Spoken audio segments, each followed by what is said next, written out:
प्रस्तुति गरेर चाहिँ यसको सजावट र प्रस्तुतिकरण पनि त्यत्तिकै राम्रो छ।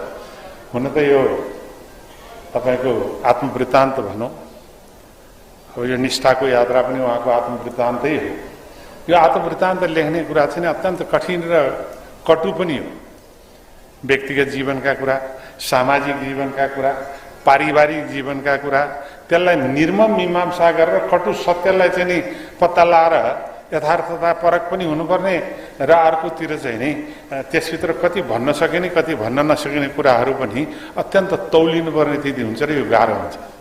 तर त्यसको बावजुद पनि उहाँले आफ्ना यात्राको संस्मरणलाई जसरी लिनुभएको छ, म उहाँलाई हार्दिक रूपबाट बधाई दिन चाहन्छु। किनभने मान्छेको जीवन एउटा सङ्घर्ष हो, एउटा चुनौती हो, एउटा अप्ठ्यारो हो र यो सङ्घर्ष चुनौती र अप्ठ्यारोको यात्रामा हामीले कहिले पनि कसैले थकाएर नथाक्ने, कसैले भगाएर नभाग्ने, आफ्नो कर्तव्यमा नचुक्ने र कुनै पनि किसिमको अन्यायसँग नचुक्ने प्रवृत्तिबाटै वास्तवमा लोकतान्त्रिक पद्धतिलाई हामी सारांशमा एउटा गति दिन सक्छौँ। त्यो गति निर्माण गर्ने प्रक्रियामा यस्ता साथीहरूले जो आफ्ना अभिव्यक्ति र जीवनका यात्राका स्मरणहरू लेखेका छन्, त्यसले केही निश्चित रूपबाट प्रेरणा देला। अहिले जसरी मैले उहाँलाई भने कि उहाँको त्रिपक्षीय मात्रै होइन, चतुर्पक्षीय व्यक्तित्व चाहिँ नि, चाहे राजनीतिक निष्ठाका कुरा भनौँ, चाहे यो कृषि उद्यमी र सहकारी ग्रामीण स्तरमा निर्माणका कुरा भनौँ, या राष्ट्रिय सहकारी आन्दोलनको कुरा भनौँ, अथवा त्यसपछि आएर पछिल्लो चरणमा वैदिक फाउन्डेसनको एउटा आध्यात्मिक चेतनाको अभिवृद्धिको यात्रा भनौँ, यो विभिन्न यात्रामा चतुष्पक्षीय व्यक्तित्व उहाँले अहिले जुन यात्रामा आफूलाई हामीलाई स्मरण गराउनु भएको छ, अहिले त्यस्तै किसिमका बहुपक्षीय बहुआयामिक चुनौतीको कालखण्डमा हामी उभिएका छौँ।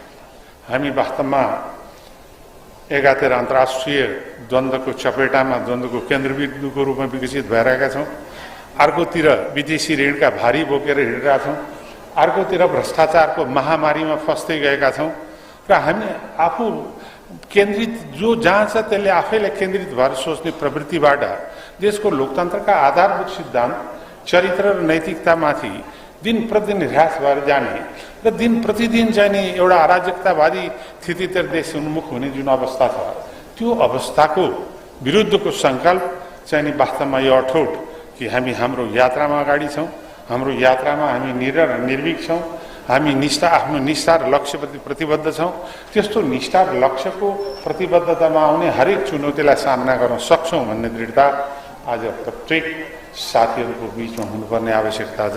लास्टमा उहाँले यो नेपालको यो वैदिक नेपालको भविष्यको सम्बन्धमा जोड्नु भएको छ। मैले किताबकै सम्बन्धमा मात्रै भनेको थिएँ। एउटा कुरा के छ भनेदेखि म थोरै यसमा अलिकति मात्रै भन्छु। द्वन्द्वात्मक भौतिकवाददेखि लिएर वर्ग सङ्घर्षको आधारमा समानता र सबैलाई समान दृष्टिकोणले समतामूलक समाज सिर्जना गर्छु भन्नेहरूले जुन रक्तपातपूर्ण स्थिति दिए विश्वको इतिहासमा सिर्जना गरे, चाहे त्यो रसियन जारको विरुद्धको रिभोल्युसनमै भन्नु, चाहे चाइनाका रिभोल्युसनमा भन्नु, लाखौँ लाख मान्छे र रक्तपातपूर्ण स्थितिबाट जुन परिवर्तन ल्याउनु खोजियो, त्यो भन्दा पनि बढ्दा त्यो वैदिक सनातन धर्म जो हामीमाथि विश्वास गर्छौँ, हुन त म सर्वधर्म समभावमा विश्वास गर्छु। म निरन्तर रूपबाट भन्छु राजनीतिमा धर्म हुनुपर्छ। राजनीतिमा धर्म भयो भने विवेक हुन्छ, सद्भावना हुन्छ, न्याय हुन्छ, सदाचार हुन्छ। तर धर्मैमा राजनीति हुनुहुन्न। त्यसमा सर्वधर्म समभाव नै मेरो आफ्नो दृष्टिकोण हो। त्यसको बावजुद पनि हाम्रो वैदिक सनातन धर्म जुन छ, यो अहिले देखिएका संसारका कुनै पनि दर्शनभन्दा, गीतामा हामी पढ्छौँ विद्या विनय सम्पन्ने ब्राह्मणे गविहस्तिनी सुनिश्चय स्वपाके च पण्डित समदर्शन। हाम्रो त दर्शनै के छ भने हरेक व्यक्ति, हरेक प्राणी मात्र, प्राणी आत्मवत् सर्वभूतेषु, हरेक प्राणीमा ईश्वरको वास हुन्छ। त्यो आत्मा र परमात्माको संयोजन र हरेकमा त्यो देख्ने र त्यसमाथि सद्भावना, मित्रता, भ्रातृवत व्यवहार नै हाम्रो वैदिक परम्परा र वैदिक धर्मको त्यसलाई हामीले व्यवहारमा उतार्न सकेनौँ, कहाँनिर कमी छ त्यसलाई खोज्नुपर्ने आवश्यकता छ। होइन भने यी संसारभरि भएका चाहिँ ठुल्ठुला आदर्श नारा भन्दा हाम्रो वैदिक परम्पराबाटै समाजवाद र न्यायपूर्ण समाज स्थापना गर्न सकिन्छ भन्ने कुरामा म चाहिँ पूर्ण विश्वस्त मान्छे हो। मेरो त्यो विश्वासमा कहीँ डरभङ्गा छैन। तर त्यसलाई व्यावहारिक रूपमा हामी कसरी प्रमाणित गर्न सक्छौँ, व्यवहारमा परिणत गर्नुपर्छ। हामीले सैद्धान्तिक रूपबाट धार्मिक अथवा चाहिँ परम्परागत दृष्टिकोणले त्यसलाई रटेर त्यसैबाट मात्रै हामी सीमित हुने भन्दा अहिले विश्वका ठुल्ठुला वैज्ञानिकहरूले, जर्मनदेखि लिएर विश्वका ठुल्ठुला वैज्ञानिकहरूले हाम्रा वेदहरूबाट ठुल्ठुला आधुनिक रिसर्चहरू गरेका छन्। त्यसलाई कसरी हामी आधुनिकीकरण गर्दै हाम्रो वैदिक सनातन धर्म र वैदिक भविष्यलाई सुरक्षित गर्न सक्छौँ, त्यसमा पनि दीपकजी लाग्नु भएको छ। दीपकको महर्षि वैदिक फाउन्डेसनले उपयोगी काम गर्ला। त्यस्तै विभिन्न संस्थाहरू छन्, त्यसका ती विभिन्न संस्थाहरूलाई परिचालन गर्दै न्याय, सद्भावना, प्रेम र समानताको यात्रामा हाम्रो दर्शन जति प्रभावकारी छ त्यो प्रभावकारितालाई अझै व्यवहारमा रूपान्तरण गर्नुपर्ने आवश्यकता छ। म फेरि पनि धेरै लामो कुरा भन्ने भन्दा मेरा प्रिय मित्र, अत्यन्त पुरानो मित्र, मैले भने नि 52 वर्ष लगातार त्यही रूपबाट रहने सद्भावना र यात्रा चाहिँ नि उहाँले मलाई मेसेन्जरमा पठाउनु भयो, मैले जवाफ दिइनँ। त्यसपछि फेरि फोन गरेर भन्नुभयो क्यारे, अनि मैले प्रमुख अतिथि को आउँछ भनेर सोधेँ, अनि केबी दाईको नाम दिनुभयो। मैले भने हुन्छ म आउँछु भने। त्यसपछि हिजो बिहान आफै पुग्नुभयो। अनि मलाई लाग्यो उहाँको यो यात्रा जो निरन्तर चलेको छ, जो अठोट र दृढता साथ चलेको छ, त्यो यात्राले अझ पूर्णता पाओस्, योभन्दा अझ राम्रा किताबहरू उहाँबाट फेरि पछि आउन्, मेरो हार्दिक शुभकामना छ। म यसका आयोजक सबै सम्पूर्ण साथीहरूलाई हार्दिक रूपबाट धन्यवाद दिन चाहन्छु। वास्तवमा म बिदाई हुँदाहुँदै केन्द्रीय कार्यसमितिको मिटिङ एकचोटि पुगेँ। त्यसपछि अहिले पनि 1 हप्ता बाँकी नै छ मेरो डाक्टरले दिएको रेस्ट पिरियड, 17 गते पुग्छ। तैपनि यो कार्यक्रममा म दोस्रो चोटि आएँ। त्यस कारणले मभन्दा पछाडि वरिष्ठ साथीहरू धेरै हुनुहुन्छ, विद्वान साथीहरू हुनुहुन्छ, उहाँहरूको कुरा पनि सुन्ने मेरो इच्छा हो। तपाईँहरूसँग भेटघाट गर्ने मेरो इच्छा हो, किनभने यस्तो कार्यक्रममा सबभन्दा ठुलो उपलब्धि भने तपाईँहरू जस्ता साथीहरू, छरिएका साथीहरूसँग भेट्ने, छेम कुशल सोध्ने, त्यो पनि एउटा रहर हो।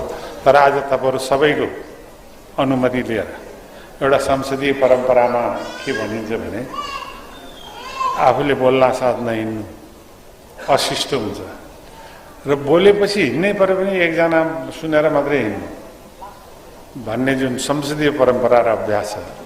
म आज चाहिँ सभापतिजी, प्रमुख अतिथि, यो मञ्चमा भएका सबै साथीहरू, तपाईँहरू सम्पूर्ण दिदीबहिनीहरू, म बोली पनि सक्छु, हिँड्छु र अशिष्ट हुने अनुमति चाहन्छु। धन्यवाद। जय हिन्द।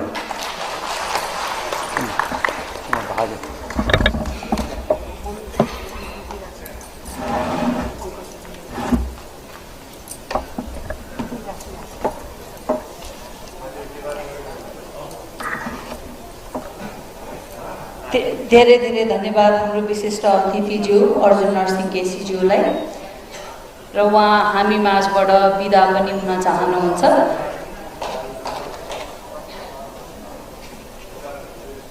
र म यस कार्यक्रमलाई अब अगाडि नै बढाउन चाहन्छु र कार्यक्रमलाई अगाडि बढाउने क्रममा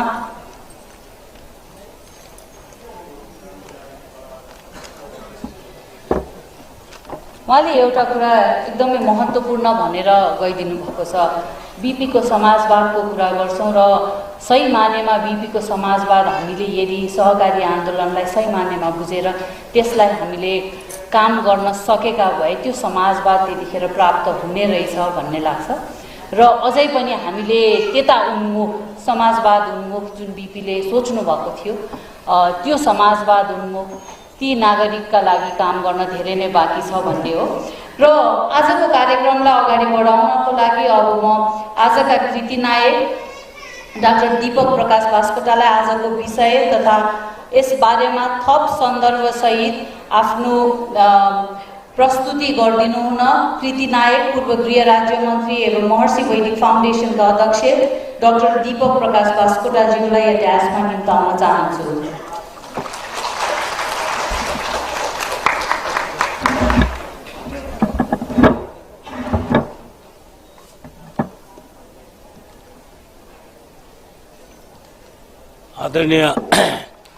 आदरणीय आज यो समारोहका सभापति पूर्व उपकुलपति नेपाल संस्कृत विश्वविद्यालय कुलप्रसाद कोइरालाज्यू, प्रमुख अतिथि परम आदरणीय के विदाई भन्ने बानी लागेको छ, नेपाली कांग्रेसको पूर्व महामन्त्री पूर्व मन्त्री आदरणीय के विदाई, यो समारोहमा हाम्रो आतिथ्यता स्वीकार गरी पाल्नुभएका नेपाली कांग्रेसका नेता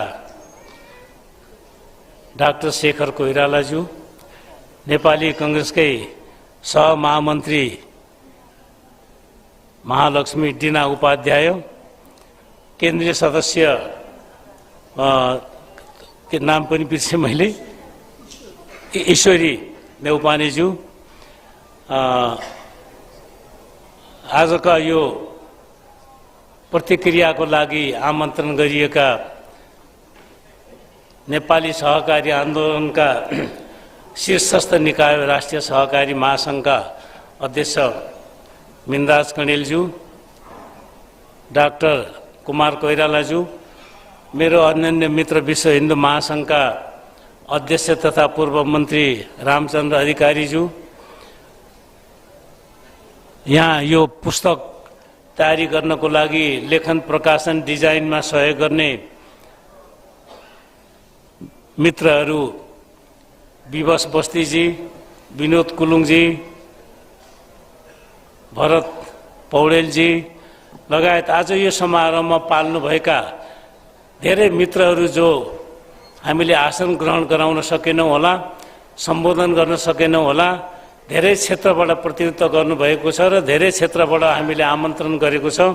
हाम्रो आमन्त्रणलाई स्वीकार गरी पाल्नुहुने धेरै साथीहरू यहाँ हुनुहुन्छ, राजनीतिक क्षेत्रका साथीहरू हुनुहुन्छ, अनि हाम्रो किराँत धर्म साहित्य उत्थान सङ्घका केन्द्रीय सदस्य करेजी डकेन्द्र थेगिमजी हुनुहुन्छ, त्यस्तै यो फाउन्डेसनको हाम्रो सञ्चालकै हुनुहुन्छ किराँत धर्म उत्थान साहित्य उत्थान सङ्घको संस्थापक अध्यक्ष डाक्टर चन्द्रकुमार शर्माजी, हाम्रो पूर्व राजदूतलाई पनि म यहाँ देखिराखेको छु, त्यस्तै राष्ट्रिय शिक्षक सङ्घ राष्ट्रिय शिक्षक महासङ्घका अध्यक्षजीहरू हुनुहुन्छ, सङ्गठनका अध्यक्षजीहरू हुनुहुन्छ, विभिन्न विश्वविद्यालयका प्राध्यापकजीहरू हुनुहुन्छ, सेना प्रहरी तथा निजामती कर्मचारीका विभिन्न माथिल्लो तहका रिटायर अधिकारीहरू हुनुहुन्छ, सेवानिवृत्त अधिकारीजीहरू हुनुहुन्छ, विभिन्न क्षेत्रका राजनीतिक मित्रहरू हुनुहुन्छ, सहकारी क्षेत्रका विभिन्न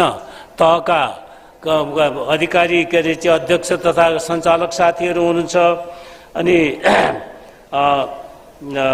कृषि विशेषज्ञहरू हुनुहुन्छ, यो अहिले नयाँ गठन भएको हाम्रो यो भर्खर निर्यात व्यवसायी महासङ्घ छ त्यसका पदाधिकारीहरू हुनुहुन्छ, र त्यस्तै गरेर मेरो एकजना साथी यहाँ देखिराखेको छु, 46 सालको जनआन्दोलनमा मसँगै फिल्मको जेलमा बस्ने भवानी खतिवडाजी पनि हुनुहुन्छ, र पाँचथरका धेरै मित्रहरू यहाँहरू हुनुहुन्छ, र देशभरिका सबै मित्रहरू जसलाई हामीले पायौँ, म सबैको नाम लिन सकिनँ, तर अत्यन्तै प्रिय मित्र साथीहरू हुनुहुन्छ जो हामीले आत्मीयताका साथ निमन्त्रणा गऱ्यौँ। हाम्रो निमन्त्रणालाई स्वीकार गरेर पाल्नु भएको हुनाले म सबैलाई एकमुष्ट हार्दिक स्वागत अभिनन्दन गर्न चाहन्छु र यथास्थानमा आसन ग्रहणको लागि पनि हार्दिक अनुरोध गर्न चाहन्छु।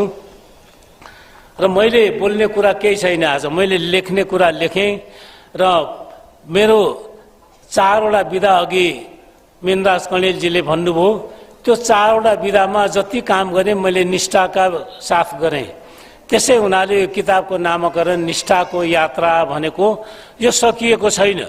निष्ठाको यात्राबाट आज आइपुग्दासम्मको कुराहरू यहाँ छ। अब भोलि यो यात्रामा लाग्दै जाँदाखेरि सफलता हासिल गर्न सजिलो हुने रहेछ।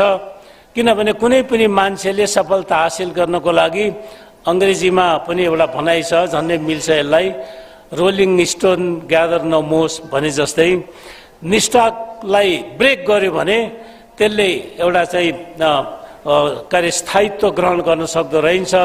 त्यसकारण मेरा दुईवटा आफ्नै उदाहरणहरू छन्। यस किताबमा भनिएको छ, डाक्टर कुमार कोइरालाले प्रष्ट बताउनु भएको छ। अब बाँकी रहेको आध्यात्मिक यात्राको बारे आजको अध्यक्षजीले नै भरे बताउनु हुनेछ। र त्यो निष्ठाको यात्राले मलाई मात्रै होइन, मैले त्यहाँ अलिकति लेखेको छु के अरे लास्टमा एउटा सेन्टेन्स लेखेको छु मैले, यसबाट यो पुस्तक यो चाहिँ नि प्रकाशकले राखिदिएको मेरो भनाइमा उहाँलाई मन परेछ र यो राखिदिनु भएको छ। यो पुस्तकमा मेरो जीवनमा करिब अर्धशतकीय कर्म विवरणहरू झल्किनुका साथै कर्मशील जीवन यात्रामा बेहोरेका अनेक बाधा व्यवधानलाई संक्षिप्त रूपमा उतारेको छु। पाठकहरूले के पाउलान् यो पुस्तक पढेर? यस्तो मौलिक प्रश्न उठ्न सक्ला, मैले प्रश्न गरेको छु, सक्ला, तर जीवनमा कुनै पनि विषय वा क्षेत्रमा प्रतिबद्ध ढङ्गले लागेर काम गर्ने हो भने असम्भव भन्ने केही पनि नहुने रहेछ। नेपोलियनले त्यत्तिकै भनेका होइन रहेछन्। मेरो शब्दकोशमा असम्भव भन्ने शब्द नै छैन। यो कुरा मेरो जीवन यात्रामा का अनुभूति र अनुभवमा पनि प्रमाणित हुन पुगेको छ। तिनै कुरा म पाठक सामु समर्पण गर्न चाहन्छु भनेर मैले पछाडिपट्टि लेखेको छु। र अनि मैले यो किताब आज के अरे चाहिँ अघि उद्घोष के अरे चाहिँ स्वागत मन्तव्यमा भरतजीले पनि भन्नुभयो, यति कुरा भरे के अरे आजको अध्यक्षजीले विश्लेषण गर्नुहोला। मैले यो किताब चाहिँ नि खास गरी कि हार्दिक समर्पण भनेर गिरिजा प्रसाद कोइराला जसलाई समर्पण गरे। हुन त यहाँ सबै विषय छन्, तर यस विषयमा खास गरी राजनीति र सहकारीको विषय धेरै छ। अनि अहिले उत्तरार्धमा मेरो चाहिँ नि अध्यात्मतिर मार्ग के अरे चाहिँ प्रशस्त भएको छ र त्यसको बारे यस पछाडि लगत्तै एउटा अन्तर्राष्ट्रिय डिरेक्टरले प्रस्तुत गर्नुहुने कुरा यहाँले सुन्नुभयो भने त्यो मार्गको बारे जानकारी हुनेछ। र मेरो धेरै सङ्गत राजनीतिमा पनि गिरिजाबाबुसँग भयो र उहाँले मेरो संरक्षकत्व पनि लिनुभयो। त्यसकारणले मेरो यो पहिलो किताब भने हुन्छ। यो किताब मैले उहाँलाई समर्पण गरेको हुनाले पनि मैले चाहिँ नि आज के अरे चाहिँ यो यसको सभापतित्व गरिदिनको निमित्त डाक्टर शशाङ्क कोइरालालाई बोलाएको थिएँ। उहाँले हुन्छ भन्नुभएको थियो अध्यक्षताको लागि, कारणले आउन नसकेको भन्ने खबर आएको हुनाले मैले के अरे चाहिँ पूर्वको कुलपति के अरे चाहिँ कोइरालाजीलाई यसको चाहिँ नि अध्यक्षताको लागि आग्रह गरेँ। उहाँले स्वीकार गर्नुभएको छ र मैले यसमा लेखेको छु, मलाई आजीवन राजनीतिक संरक्षकत्व प्रदान गर्ने मैले प्रारम्भ गरेको मोडेल कञ्चनजङ्घा टी स्टेटलाई मान्यता प्रदान गर्दै त्यस्ता सबै कृषि कार्य सहकारिताको माध्यमबाट हुनुपर्छ भनी उत्प्रेरित गर्ने र पहिलो राष्ट्रिय सहकारी विकास बोर्डको गठन हुँदा मलाई पहिलो अध्यक्षका रूपमा नियुक्त गरी प्रजातान्त्रिक परिप्रेक्ष्यमा सहकारी आन्दोलनको विकास एवं प्रवर्धनमा ऐन नियम तथा निर्माणका ऐतिहासिक जिम्मा दिने नेपाली प्रजातान्त्रिक आन्दोलनका शिखर व्यक्तित्व, नेपालको राजनीतिमा शान्ति प्रक्रियाका महानायक, नेपाली काङ्ग्रेस सभापति एवं पूर्व प्रधानमन्त्री श्री गिरिजा प्रसाद कोइराला प्रति यो मेरो आत्मकथा साधन समर्पण गर्दछु भनेर मैले यो समर्पण गरेको किताबको आज विमोचनको यो कार्यक्रममा भइदिनु भयो। म यहाँहरू सबैलाई हार्दिक धन्यवाद दिन चाहन्छु र त्यो सहकारी आन्दोलनको सन्दर्भमा संसारका धेरै देशमा भएका के घटनाहरूको फोटो जस्ताको तस्तै राखिएको छ र अनि यसमा अरू के अरे चाहिँ धेरै गरिएका कृषि कर्महरूको बारे, अर्ग्यानिक एग्रिकल्चर जो जीवनलाई नभई कुरा हामीले चाहिँ अरू सबै काम गर्छौँ, नेता होस्, मन्त्री होस्, प्रधानमन्त्री होस्, राष्ट्रपति होस्, आखिर खानु पर्यो। खाना त शुद्ध चिज खाइएन भने त भोलि बिरामी हुन्छ। शुद्ध चिज केबाट आउँछ भन्दा शुद्ध कृषि हो। त्यो हाम्रो शुद्ध कृषि विशुद्ध के अरे चाहिँ अशुद्ध भयो, डाइल्युटेड भयो। त्यस कारणले त्यसमा क्याम्पेन गरेको छु 20-25 वर्षदेखि 40 भइसक्यो होला कि अर्ग्यानिक कृषिमा जानुपर्छ भन्ने अभियानको बारे पनि यहाँ चाहिँ उल्लेख गरिएको छ। अघि के अरे चाहिँ मित्रहरूले यसमा पनि सामान्य प्रकाश पारिसकेको छ। अब म अरू कुरा केही भन्न चाहन्न, मेरो बारे किताबले बोल्ने छ र अरू साथीहरूले बोलिसक्नु भएको छ। आज यो के अरे चाहिँ आज 28 तारिक doctor किङसिलबुक Hello, Dr. Kingsley Book. May I attention you, please. आज डक्टर किङ्सली बुकको सानो परिचय दिन चाहन्छु। उहाँ चाहिँ नि हार्वर्ड युनिभर्सिटीको एकजना साइन्टिस्ट हुनुहुन्थ्यो, डक्टर हार्वे ब्रुक्स भन्ने। उहाँ चाहिँ साइन्स एन्ड पब्लिक पोलिसीको डिपार्टमेन्टल चिफ हुनुहुन्थ्यो। उहाँले महर्षि महेशीसँग 25 वर्षभन्दा बढी वेदमाथि अनुसन्धान गर्नुभयो र भावाती ध्यानमाथिको चाहिँ सयौं स्टडीहरू भएर त्यसमा पनि लिडिङ रोल उहाँले खेल्नुभयो। उहाँ यति कन्भिन्स हुनुभयो कि उहाँको छोरा डक्टर किङ्सली ब्रुकलाई चाहिँ 18 वर्षको उमेरमा उहाँले स्विजरल्यान्ड भएको ध्यान प्रशिक्षण कार्यक्रममा 6 महिनाको आवासीय ध्यान प्रशिक्षणमा पठाउनु भयो र त्यति बेला 18 वर्षको कलिलो उमेरमा उहाँ ध्यान प्रशिक्षक हुनुभयो र उहाँले पछाडि महर्षि विश्वविद्यालय खुल्यो अमेरिकामा र त्यो विश्वविद्यालयमा उहाँ र उहाँको श्रीमती डक्टर लेस्ली ब्रुक यहाँ हुनुहुन्छ। डक्टर ब्रुक र उहाँले चाहिँ नि फाउन्डिङ प्रोफेसरको रूपमा महर्षि विश्वविद्यालयमा 20औं वर्ष काम गर्नुभयो। त्यो विश्वविद्यालय आज 50 वर्षको गोल्डन जुबली समारोह मनाइराखेको छ र त्यति मात्रै होइन, उहाँको पिताजी चाहिँ त्यही अवस्थामा चाहिँ अमेरिकाका 3टा राष्ट्रपतिको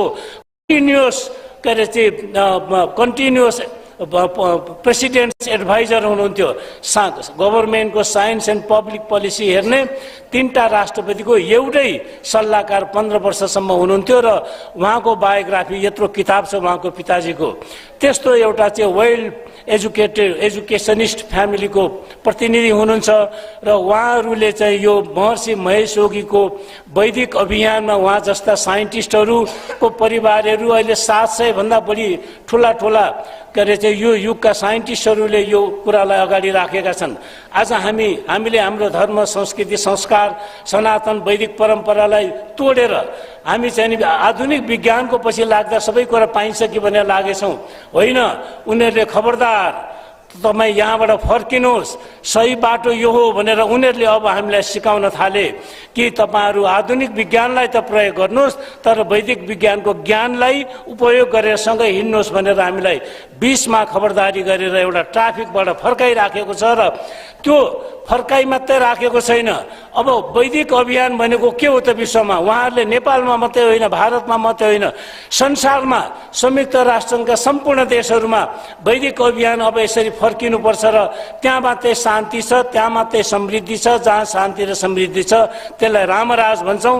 त्यसकारणले टु ब्रिङ हेभन अन अर्थ, पृथ्वीमा स्वर्गको अवतरणका लागि, रामराज्य प्राप्तिका लागि अब हामीले चाहिँ वैदिक ज्ञान र प्रविधिलाई लिएर जानुपर्छ भन्ने उहाँहरूको चाहिँ एकल होइन, सेभरल साइन्टिस्टहरूले स्टडी गरिसकेपछि एउटा निचोड निकालेर त्यो निचोडलाई कार्यान्वयनको लागि आज संसारभरि लाग्नु भएको छ र डक्टर किङ्सली ब्रुक एसियाका 8वटा देश हेर्नुहुन्छ नेपाल सहित र उहाँ चाहिँ नि महर्षि महेश योगीको इन्टरनेसनल डिरेक्टरको रूपमा उहाँ र उहाँको श्रीमती लेस्ली ग्रुप हुनुहुन्छ। उहाँहरूले नेपालमा बसेर एसियाका 8वटा देशहरू हेर्दै हुनुहुन्छ र उहाँले वैदिक नेपालको भविष्यबारे के हो, व्हाट इज दिस, त्यो चाहिँ अब यस पछाडि लगत्तै उहाँले प्रेजेन्टेसन गर्नुहुनेछ। चाहिँ त्यसलाई राम्रोसँग ध्यानपूर्वक सुन्नुहोला। अब हामीलाई ट्रान्सलेसन गर्ने समय पुग्दैन मलाई लाग्छ। उपस्थित सबै मित्रहरूले अङ्ग्रेजी सबैले बुझ्नुहुन्छ, नबुझ्नेले भावार्थ थाहा पाउनुहुन्छ। उहाँले छोटकरीमा आफ्नो प्रेजेन्टेसन गर्नुहुन्छ र यसलाई विस्तृत व्याख्या चाहिँ 3 वर्ष अगाडि हामीले यही हलमा अन्तर्राष्ट्रिय सम्मेलन गरेर पनि बुझाएका थियौँ। अब फेरि यसलाई समय परिस्थिति आएपछि त्यसलाई बुझाउने क्रम पनि हामी जारी राख्नेछौँ। आज उहाँले त्यो जानकारी गर्नुहुनेछ। आज महर्षि इन्टरनेसनल युनिभर्सिटी भने अमेरिकाको आयोवा स्टेटमा छ, फेयरफिल्ड सिटीमा। त्यो युनिभर्सिटी 50 वर्षको चाहिँ नि सेलिब्रेसन मनाइराखेको छ र संसारमा ती मानिसहरूले कसले पढ्न आउँछ त्यो युनिभर्सिटीमा भन्ने कुरा सोच्दै थिए। तर आज 100 भन्दा बढी देशका मानिसहरू त्यहाँ चाहिँ नि पढ्न आउँछन् र 500 भन्दा बढी विद्यार्थीहरू चाहिँ नि हरेक साल मास्टर डिग्रीबाट ग्रेजुएसन गरेर जान्छन्। त्यसबाट हेर्नुहोस्, हामीले आयुर्वेद पढाउन छाडिसक्यौँ अथवा मान्यता दिए जस्तो गर्छौँ तर महत्त्व दिएको छैन। त्यो महर्षि विश्वविद्यालयमा आयुर्वेदमा मास्टर्स गरेको विद्यार्थी अहिले यहाँ हुनुहुन्छ र त्यही युनिभर्सिटीको चाहिँ एउटा के अरे चाहिँ अब यो प्रतिनिधिको रूपमा यो मुभमेन्टलाई हेर्नेले डाक्टर टोनी नेडर हुनुहुन्छ, ठुलो साइन्टिस्ट। उहाँ यहाँ आउनुभएको छ। डाक्टर के अरे Hagen, where are you? Can you stand? Yes, in the last doctor Hagen भर्खर हिजो मात्रै उहाँ यहाँ आइपुग्नु भएको छ र उहाँले यहाँको आयुर्वेदमा लिड गर्दै हुनुहुन्छ। पोखरामा हामी आयुर्वेदको ठुलो सेन्टर बनाउँदैछौँ, त्यसको एक्जिक्युटिभको रूपमा उहाँले काम गर्दै हुनुहुन्छ र उहाँले फन्ड पनि जुटाउँदै हुनुहुन्छ। युनिभर्सिटीको के अरे डोनेसन पनि ल्याएर चाहिँ पोखरामा हामी एउटा चाहिँ विशिष्ट श्रेणीको आयुर्वेद क्लिनिक पनि बनाउँदैछौँ, त्यसको लिडरसिप पनि उहाँले लिँदै हुनुहुन्छ। र म यति भनेर म धेरै आफ्नो कुरा भन्न चाहन्न। अब वैदिक नेपालको भविष्य भन्ने भिजन फर वैदिक नेपाल भन्ने विषयमा डाक्टर किङ्सली बुरुकले आफ्नो प्रेजेन्टेसन गर्नुहुनेछ। धन्यवाद। जय सहकारी, जय Nepal.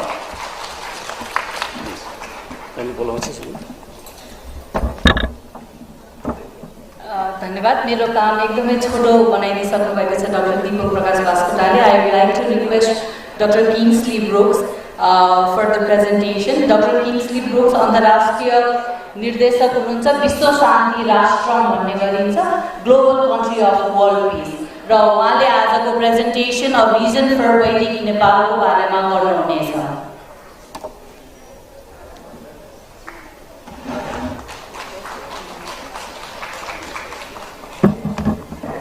We'll start with the video.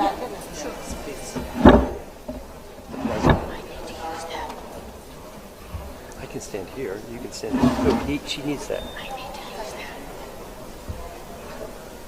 That's good. That's good. That's good. The cheese is.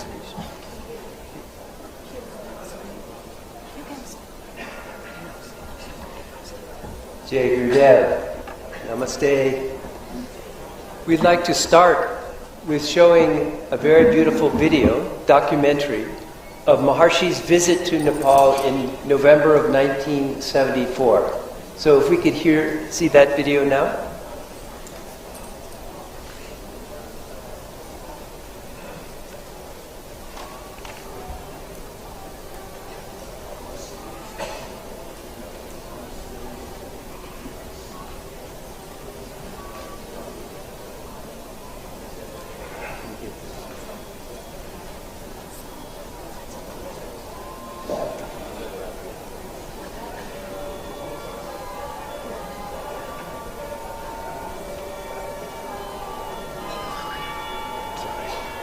Not so important.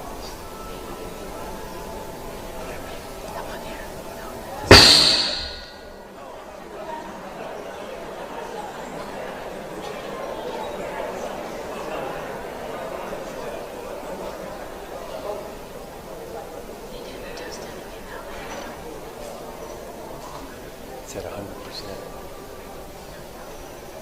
Hold here and speak.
वेद शास्त्र के अनुसार देवी देवताओं की पूजा नित्य घर में होती है।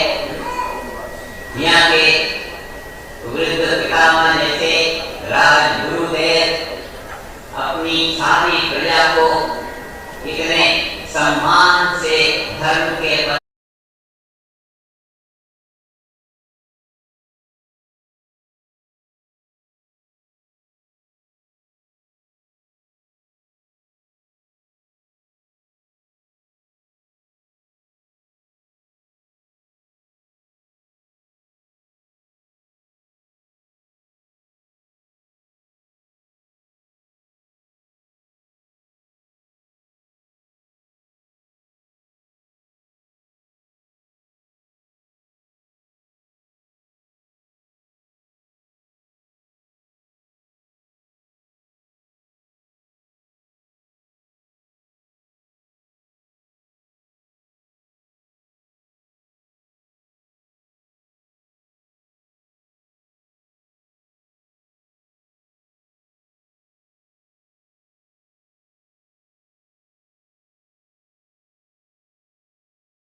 The royal administration of Nepal has a purpose to follow the Dharma. People in Nepal follow the Vedic routine of life. Impulses of natural law are lively in this country. Here the whole population leads life in the direction of spiritual evolution. I arrived here yesterday, and since then I have been observing how life here is lived in alliance with natural law. In Nepal, every home is always performing pujas as per tradition in Vedic scriptures. Highly revered Rajguru of Nepal is upholding the whole population on the path of Dharma. The Raja of Nepal is steadfastly engaged in the tradition of protection of Dharma for the benefit of whole population. With all these, I come to one conclusion about Nepal, that now from this land of Ved, the land of Dharma, waves of Sattva will spread all over the world.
And the significance of it, because he did a demonstration of one of the most powerful technologies that is written about in the Veda and the Vedic literature.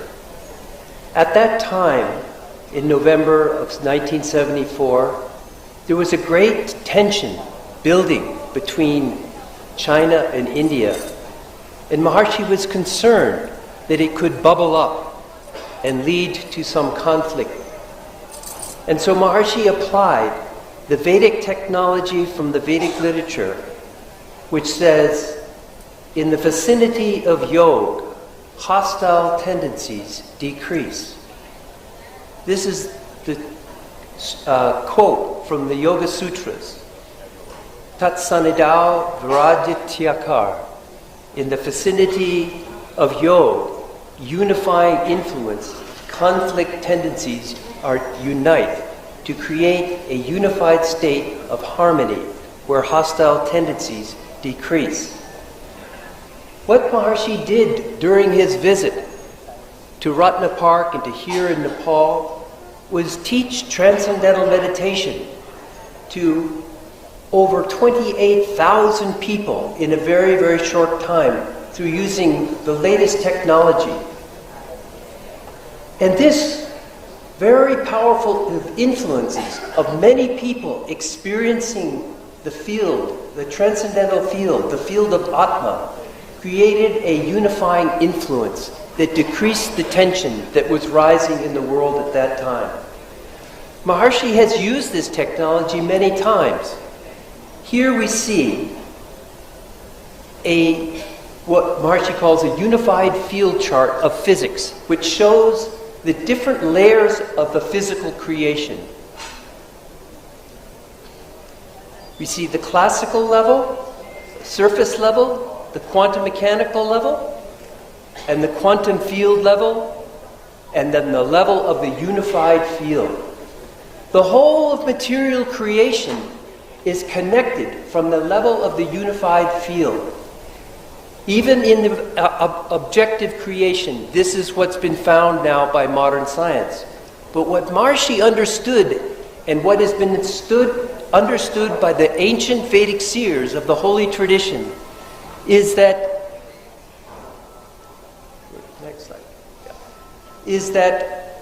parallel to the material world is the subjective world. There are different layers of the mind that we can experience through transcendental meditation. And we can experience that unified field of consciousness that is the same unified field that underlies all of physical creation. And by having the experience of that, we enliven the qualities of the unified field, which is peace, harmony, happiness, and unification. And this influence is spread wherever people practice transcendental meditation. To give an example of this, a show of brief video. Here we see a tree, but we know that the nourishment and the health of the tree comes from its roots. Oops. Go back.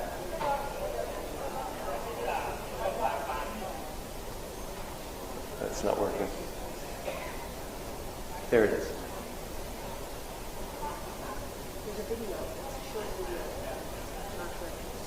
We'll go on. Anyway, what this shows is that a tree gets all of its nourishment from the roots.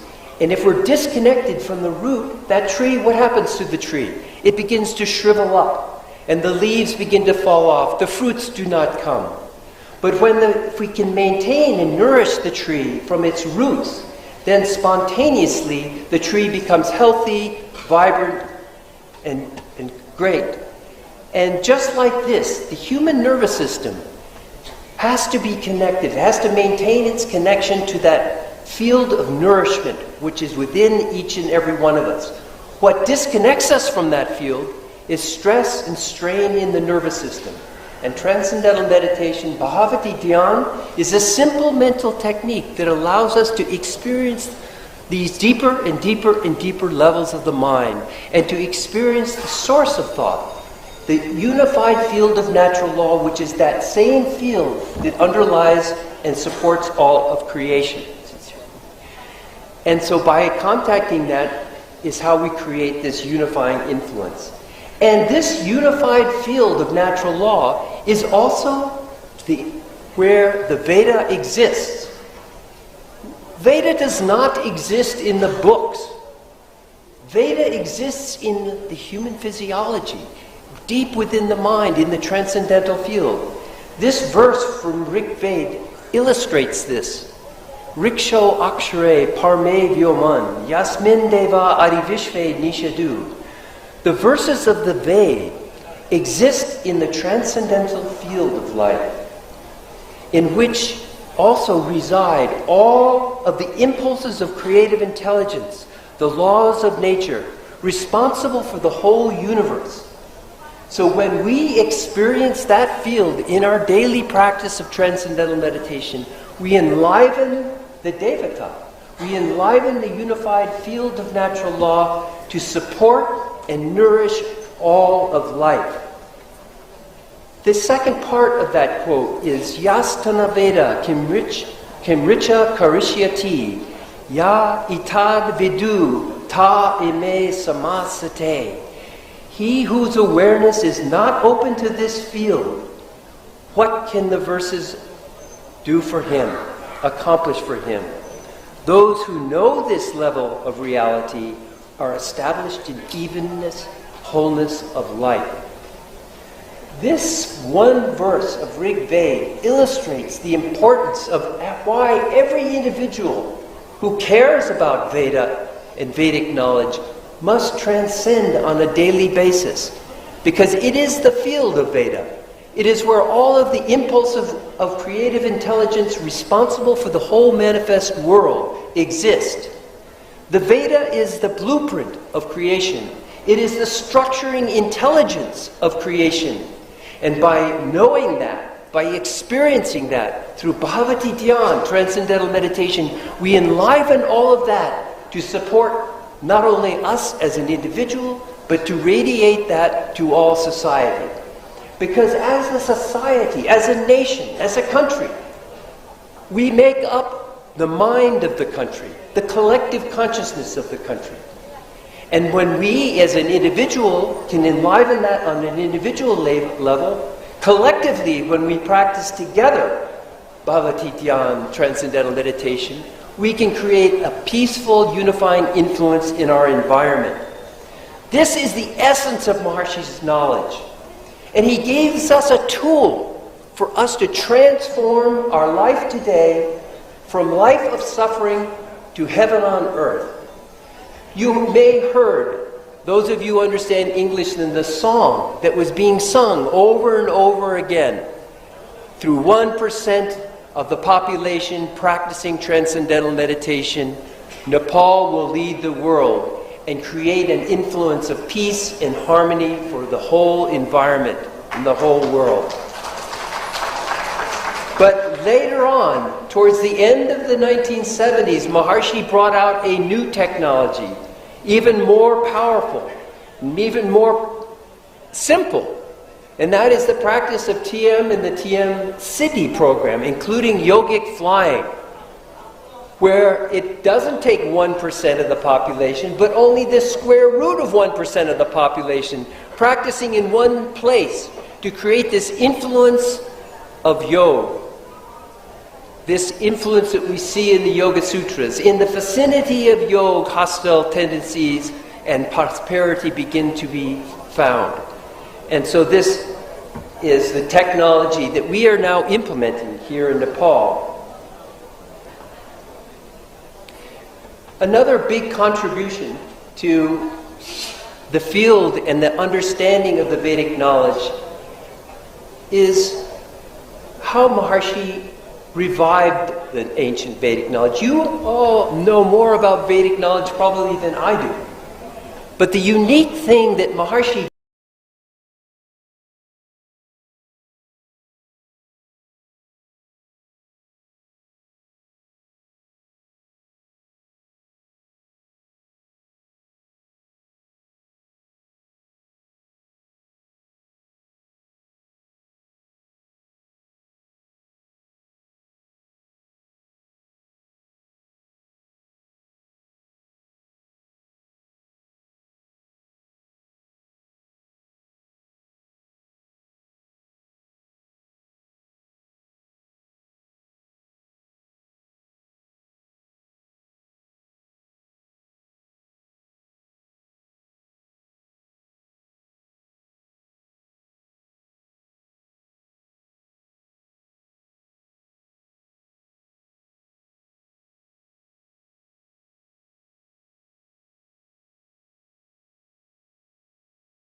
His Holiness Maharshi Mesh Yogi, always regarded as the foremost scientist in the field of consciousness and the greatest teacher of our time.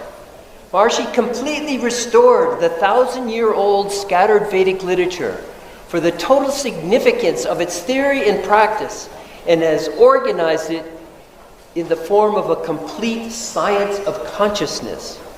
Transcendental meditation is the subjective technology of Maharshi's Vedic science of consciousness, and Maharshi Vedic science and technology is the complete science and technology of consciousness, and it is the complete science and technology of life capable of raising all aspects of life to enlightenment. And now to give a vision of how Marshy brought out in every area of society his knowledge and technology of Vedic science. Play this video.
Pundits, who not only are Vedic pundits, but what makes them Maharshi Vedic pundits is they all practice transcendental meditation and Bhavati Dhyan, and also the TM and TM City program. And this gives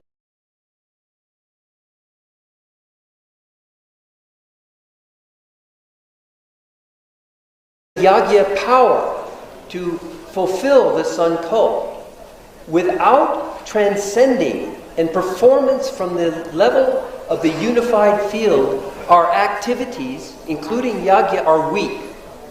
This is why Krishna said to Arjuna on the battlefield, on the Bhagavad Gita, he said, Yogastha Kuru Karmani to Arjuna. Established in being, perform action. Established in the unified field of natural law. Established in the self, the big S self, Atma. Then perform action. This is why every pundit must be performing after the practice of Bhavati Dhyan and the TM and TM City program, because it gives the power to the Yagya. Maharshi used an analogy to illustrate this. Skill in action. If you were to take an arrow and you wanted to hit the target, and you try to throw that arrow like that to hit the target, it would fall maybe a few meters to the ground and miss the target. But if you were to pull the arrow back in the other direction on a bow and let it flies and hit the target. This analogy illustrates the importance of Bhavati Dhyan transcendental in every individual, then come out and perform action. And with that, we have the effectiveness of skill in action to hit the target, to fulfill the sankalp, the intention of the yagya. This is why it's critical that every Vedic Pundit practices Bhavati Dhyan, Transcendental Meditation, and the TM City program. But you all also should be performing that for success in your own individual life. This is how you will fulfill your own individual desires in harmony with natural law. This Vedic technology has been applied across the globe. This power of utilizing the infinite reservoir of energy intelligence within. This picture here is of Joaquim Albert Chissano, the former president of the Republic of Mozambique. During a time of civil war in his country, he called upon His Holiness Maharshi Mass Yogi to come and help him, to help pacify the revolution that was taking place in his country. And he implemented, having many of his military and his police begin the practice of transcendental meditation and the TM City program. And very quickly, the whole civil war that was going on in there was transformed into peace and progress. And he was given an award for what he did in his country to transform the quality of life of his country. Unfortunately, the next president came and didn't understand what had happened, and they discontinued the practice, but it was a strong demonstration of the power, how this technology can change the country. And this is why Maharshi said Nepal could lead the world, because Nepal can understand the power of Vedic knowledge. They live the power of Vedic knowledge. We just need to implement it fully. We need to convince either our government or the wealthy people of Nepal to create groups of yogic flyers practicing TM and TM City program together. Now I want to give you an example of this Vedic technologies applied in different areas throughout the world. Here we see in the field of education. Just as a summary, around the world now, there are 500 educational institutes in 60 countries with over 1 million students practicing transcendental meditation and applying consciousness-based education in their schools. There are universities in Thailand, and we have physical universities in Thailand, USA, Thailand, India, South Africa, Norway. And the outcomes from implementing this technology, consciousness-based education in the schools, is phenomenal. And you have to realize education is where we're creating the new leaders of our country. But we can't just ram more information into the students. We need to expand the container of knowledge, to unfold the creative genius of all of our students. This is what transcendental meditation and the practice of the TM City program does to the students. At the same time, they're creating an influence of peace in their school. They're also unfolding their full mental potential.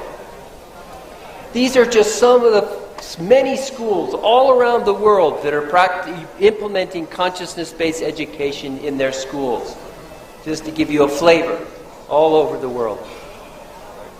And now I'd like to show you the flagship campus that Maharshi created in the United States. This is Maharshi International University in Fairfield, Iowa, which is accredited by the North Central Association of Colleges and Schools to offer degrees from kindergarten all the way through PhD. It's celebrated just recently its 50-year anniversary, now has over 10,000 graduates, and it's on a 370-acre campus, has 45 buildings, and a very strong MIU and TM community with over 10,000 people. You can just click through some of the pictures. This shows the whole village. You can see in the lower right-hand corner that are all people who have come to Fairfield to practice TM and the TM City program together to create a positive influence. And this is the main Argyro Center, the student union, the central building of the campus. The whole campus is built according to Maharshi Stapachaved, Vastu Vidya. And you can see in the front there a Vedic observatory. Maharshi revived the ancient observatories of how to study the whole cosmos. And so these are just some more aerial shots. We can go quickly over these. This is a sustainable living building. This is a sustainable living building where new sustainable practices for the whole world are being developed and demonstrated. Just some more pictures of the campus. These are the golden domes of pure knowledge. where every day all of the faculty, the students, and the staff and community members come together and practice transcendental meditation and the TM City program together to create an influence of peace. There's another picture of the two domes. And this is one of the new buildings just north of campus where many of our computer science program students come. Nepal is what I think the second leading country, international country, that has sent students to the programs that Marshy International University offers. Madhav Aryal, are you here? Madhav could stand. He is our representative from Marshy International University, and he's also a teacher of Transcendental Meditation. How many students have you sent to MIU? Over 1,000 students have gone and participated in the master's degree programs in computer science and in MBA program. And the computer science program in the United States at Marshy International University is the #2 computer science program in the whole country. There's only one other university that has a bigger turnover. So we can go on to the next. This is a little bit. So why is it that this practice of TM and the TM City program in particular is so important? It's because there's been scientific research shows that the maximum brainwave coherence comes during the practice of yogic flying. And with this coherence on an individual level, when they practice together, this coherence or harmony and peace radiates to the environment. This flying technique that Marshy brought was very, very powerful technology of the unified field to enliven peace and harmony for the world. Nepal can change overnight if we establish a group of the square root of 1% of the population doing this technology very regularly. Not sometimes and sometimes not. And this practice requires practice, not talking about it. This is a technology that Marshy brought out. You can go to the next slide. And another area where Maharshi brought out new knowledge is in the area of architecture. Our buildings can create a huge influence on not only our individual life as we move and live in a building, it also has a creation on the effect on society. And these are just some of the buildings now all around the world that have been built according to Maharshi's Tapachya. And this campus at Champadevi, the Brahmananda Saraswati Nagar campus, was completely built according to Maharshi's Tapachya. This on the lower right is one of the largest office buildings in the Washington, D.C. area, built by the chairman of the board of Marshy International University. It's called the Tower Building. And it's just an amazing building. When you go in and you sit and work in that building, you feel the influence of Maharshi Vastu. Next. This is just to summarize how much this Vastu Vidya architecture has been done. Over $500 million worth of Maharshi Vastu buildings have been built around the world in almost every country except for parts of Africa and Siberia. Go ahead. We just wanted to also highlight the Marshy power of invisibility. Before Maharshi dropped his body in 2008, he said,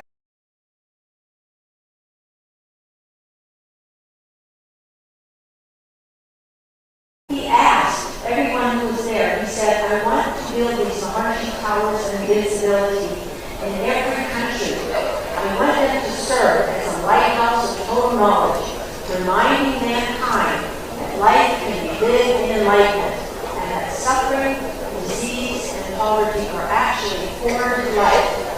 So in this building, and we hope to build one here in Kathmandu, in this building, all of the Vedic technologies and all of Marshy's programs will be available to anyone across the world, and it will preserve them for 10,000 years. And this is just an example. In every floor, there will be one area. The first floor will be education. It will remind everyone how to mine their full brain potential, so learning will be easy and fun. And the area of health, you will learn all the principles of Ayurveda and all the principles to prevent yourself from getting sick. Imagine if you knew how to not get sick and to be strong and healthy. This is healthcare. Right now we have disease care. We need a healthcare system. There will be another floor completely focusing on Vedic organic agriculture. It will teach farmers how to nourish themselves and their crops in the whole environment. And economics. The whole field of economics is basically a problem of poor brainwave coherence. It's a matter of poor consciousness. If we improve our own intelligence and our own consciousness, that is where wealth comes from. So by awakening our inner intelligence, we'll awaken all the resources around us, and everyone can enjoy abundance and prosperity. And the level of defense, Roger already mentioned this, when a certain number of people are practicing transcendental meditation and its advanced programs, the influence of coherence and harmony in society is so powerful that there can never be a birth of an enemy. Literally, it's a Rashtriya Kavach. You are protected by a shield of coherence. So this is why we are very focused, along with info.sutratv, to create these coherence-creating groups in Nepal. Religion and culture, again, when harmony dominates, the differences are secondary, and so there are less problems with differences in culture and religion. Just to add to this, because Nepal is such a diversity of many different cultures, and it's important to understand that Veda is not something that is particularly owned by one religion or one culture. It is universal. Just like gravity is the law of nature, and we don't consider gravity to be only for people from England. It's a knowledge. It's knowledge of a law of nature. And Veda is, actually when you translate Veda into English, it means knowledge. And knowledge for everyone. And this is what Maharshi brought to the world, a knowledge. And when we begin to implement the technologies of Veda and the Vedic literature, what we find is every religion in every culture becomes stronger, but on the bed of unity.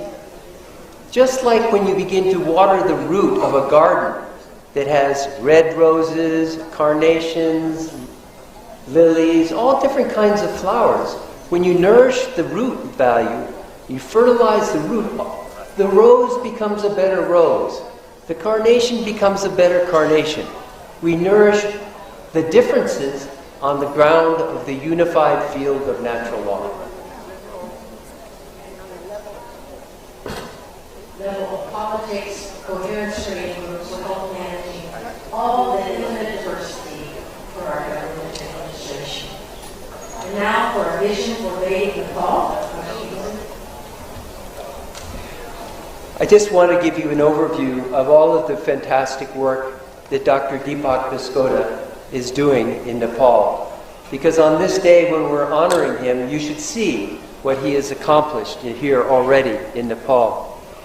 Deepak has already been awarded a PhD, honorary degree from Maharshi International University for his work here in Nepal. And also Dr. Tony Nader, who is the head of the organization now, honored Dr. Deepak Biskota with the Medal of Invincibility for his work here in Nepal. We're very fortunate to have such an incredible leader who has seen the vision of Maharshi and is daily, day in and day out, working to accomplish it.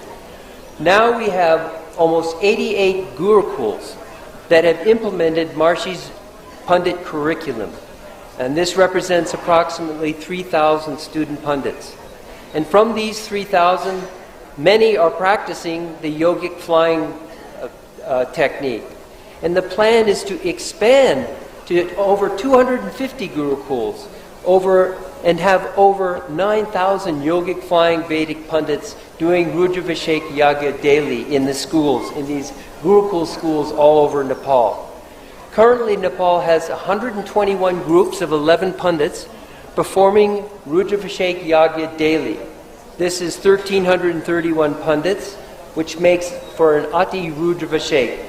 This map shows where all of the gurukuls are all across Nepal currently, and we're currently always adding on more. These are some of the pictures of the gurukuls that are practicing Maharishi's technologies of the unified field. And every morning at 6:30, we connect up with all of these gurukuls via video Zoom conferencing. And we watch them in the practice of their Ati Rudravishek Yagya on a daily basis. And this so that we can maintain good quality control. Also, for the senior pundits, we have over 200 Maharshi Vedic pundits who are performing personal yagyas for clients from the global country of world peace from all over the world. And this is how partially we are supporting all of the activities that are taking place here in Nepal are through the support of people doing yagyas from Nepal, from our Vedic pundits here in Nepal. And they particularly like having their yagyas done here in Nepal. And this is a great feature. We need to expand this greatly so that we can bring more support to Nepal. And these are just some of the pictures as you go through of all of the activities that are going on and our groups of pundits in the different locations. And these are some of the Marshy Vastu buildings that have been built. This is the Dang Jyotish Mati Vidyapith School in Dang. This is the Tilangatar Government School. And this is our administrative offices here in Kathmandu. And you all have seen this picture of our campus, the Brahmananda Saraswati Nagar campus. Has beautiful views of the mountains. And this is a rendering of the proposed campus in Jhapa, the eastern district of Nepal.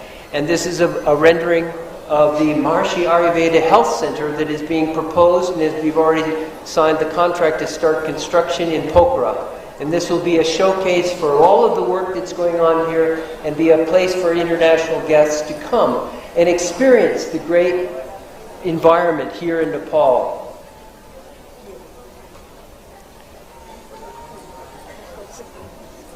So this is in the area of what we've been doing for consciousness-based education. We now have 10 schools with a total enrollment of almost 10,000 students that are in the various stages of implementing CVE.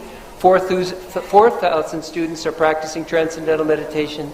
And as of May 2022, 1,000 of the faculty and students have learned the TM City program. And these are just some of the pictures of the courses that we've held here to train the faculty and the staff of the different schools. Here's Dr. Ashley Deans, our leading expert in consciousness-based education, presenting a certificate to the former Vice Chancellor of Nepal Sanskrit University. And here are some of the students. We're also very blessed to have Bolinath Yogi and Chittamani Yogi, who their Hindu Vidyapith schools are beginning to start an implementation of consciousness-based education. And these are just many of the schools all around Nepal that have implemented consciousness-based education. Also in the area of Vedic organic agriculture, agriculture in harmony with total natural law, the holistic system of agriculture that nourishes and supports the farmer, his crops, and the greater environment in a sustainable way. Vedic recitations to enhance the food's nutritional and energizing properties. And here's a picture of our beginning of our training of the farmers. And here a picture of our first crops that are coming up nearby Champadevi, our Camp Brahmananda Saraswati campus. And here is a performance. And what the Vedic organic agriculture technology is that special recitations are performed during the different stages of the growth of the plant. At the special transitional stages to provide more nutritional value. Here we have the harvesting. And here is just a quick little of our pundits doing the yagya in the field.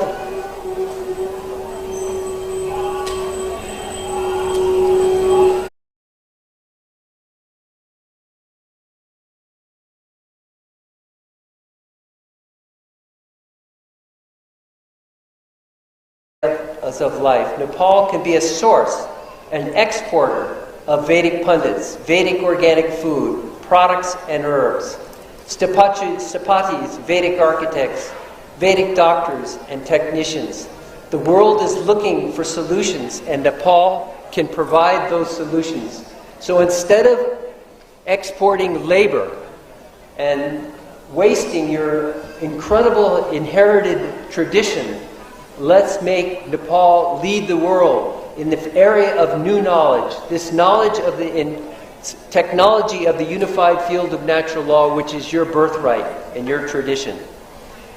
It's a great, this is a quote from Maharshi just before he left. It is a great work that has developed that a few people practicing yogic flying and the world will be spontaneously in terms of harmony. Harmony in the world, harmony in the world. Throughout the globe there will be no ups and downs. The world will ever be in peace, harmony, happiness, invincibility. All glory to Gurudev. No end to the waves of bliss. This was something Marshy was talking about. It's the descent of Ram Raja heaven on earth. He said, during the reign of Ram, the people were exceedingly happy. They were content, fulfilled, and lived in accord with Dharma. They were free from sickness, free from disease, and bereft of famine and fear. Happiness was universal, and everyone was established in Dharma. People did not harm each other. The trees were always filled with fruit and flowers, and the rains came according to desire, and the winds were pleasant to touch. The skies were clear, and the cities and provinces were in abundance of food, and filled with happy, fulfilled citizens. To end, I would like to give my great gratitude to Dr. Deepak Vaskota, who, in his simple, innocent way, heard Maharshi's message and has been tirelessly working for many years to just bring this technology to Nepal, to make it available. And I feel that he is the one individual that can fulfill Maharshi's vision for Nepal, that Nepal can lead the world. I hope that you will all band behind him and join him in this really blessed mission for Nepal, really the highest level for Nepal, the role of Nepal to lead the world. So I'd like to end by giving my great namaste, my great blessing, and my great thanks to a very great, honorable, and great leader of our time, Dr. Deepak Vaskota. Jai Gurudev.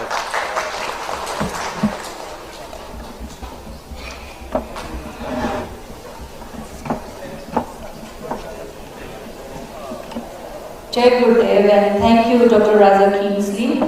Raja Kingsleyले भने जस्तै Nepal to lead the world त्यो भिजनलाई हामीले सार्थक बनाउन सक्छौं यदि त्यो रातो किताबलाई हामीले बेरेर राखेर ढोग्ने मात्र हैन त्यसमा अध्ययन गर्न थाल्यौं भने किनभने त्यही आधारमा उहाँहरूले Nepal to lead the world र वैदिक नेपालको अवधारणा बोक्नु भएको छ र हार्वर्ड र अक्सफोर्ड विद्यालयमा त्यो विश्वविद्यालयमा त्यसको पढाइ हुन्छ हामी त्यसलाई अहिलेसम्म रातो कपडाले बेरेर राख्छौं अब त्यो ज्ञानलाई छर्नु पर्यो कार्यक्रमलाई अगाडि बढाउने क्रममा अब अर्को वक्ता हुनुहुन्छ र हामीसँग अब धेरै वक्ताहरू हुनुहुन्न र कार्यक्रमलाई फटाफट अगाडि बढाउने क्रममा हाम्रो विशिष्ट अतिथिज्यू पूर्व मन्त्री तथा नेपाली कांग्रेसकी नेता सहमहामन्त्री डिना महालक्ष्मी उपाध्यायज्यूलाई छोटो मन्तव्य राखिदिनु म अनुरोध गर्दछु।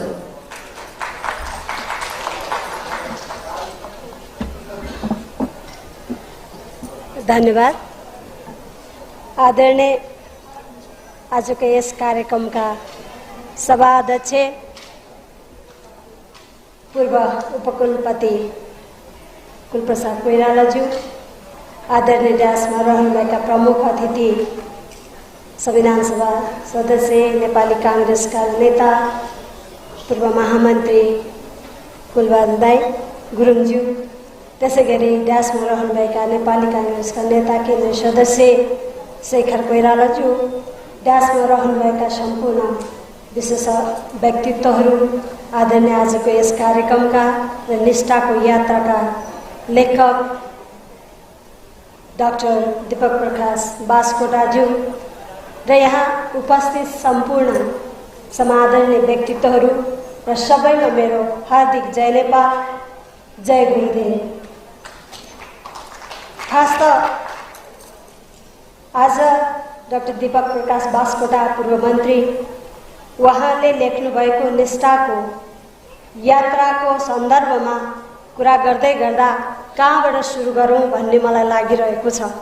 उहाँको जीवनको 3टा महत्त्वपूर्ण भाग, पहिलो जीवनको राजनीतिक पाटो, त्यसपछि सामाजिक क्षेत्र र सहकारी क्षेत्रको पाटो, त्यसैगरी अब जीवनलाई आध्यात्मिकतिर जोड्दै उहाँले देखाउनु भएको नेपाल महर्षि वैदिक फाउन्डेसनका अध्यक्षको रूपमा आज मुलुकलाई नयाँ बाटोतिर, निष्ठाको बाटोतिर लाने भनेर जसरी उहाँले जीवनको निरन्तरतामा काम गरिरहनु भएको छ, उहाँको यी महत्त्वपूर्ण कुरामा म कसरी जोडे भन्ने कुरा पनि म यहाँलाई भन्न चाहन्छु। राजनीति त मेरो पनि जीवनको, म आफूलाई भन्दा म बाई बर्थ नेपाली काङ्ग्रेस भन्न चाहन्छु। मेरो बुबाहरू धेरै लामो समय, हजुरबुवाहरू जेल बसेको कारणले, नेपालको लोकतान्त्रिक आन्दोलनमा बच्चादेखि लागेको कारणले र आफूले पनि जेल जीवन बिताएको कारणले यो राजनीतिक यात्रामा उहाँसँग सँगै नै भए। धेरै टाढा, उहाँ 5 थर, म चितवन हुँदाखेरि पनि यात्रा एउटै थियो।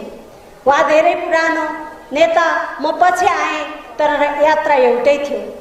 र उहाँले बीपीसँगको कुराकानीपछि समाजको सुधार र सबैलाई जोड्ने आर्थिक पाटो, सबै गाउँसम्म पुर्याउने आर्थिक क्रियाकलापलाई कसरी जोड्ने भनेर जसरी सहकारी आन्दोलन गर्नुभयो, सहकारी आन्दोलनका अभियन्ता, प्रमुख व्यक्तित्व, जस नेपालमा यो सिद्धान्त त नेपालको लोकतान्त्रिक समाजवादको सिद्धान्तसँगै बीपी कोइरालाले ल्याउनु भएको सहकारी आन्दोलनको जुन एउटा सिद्धान्तलाई अगाडि बढाउनु भयो, नेपालमा पहिलो प्रधानमन्त्री हुँदै 2015 सालमा जस सहकारीको अभियानलाई जसरी ल्याउनु भयो र पछि नेपालको लोकतन्त्रको पुनर्स्थापना 48 पछि हाम्रो आदरणीय दाजु दीपक प्रकाश बास्कोटा त्यसको राष्ट्र विकास बोर्डको, सहकारी विकास बोर्डको अध्यक्ष भएर यो अभियानलाई जसरी लानुभयो, त्यो अभियानमा पनि म जोडिएको छु।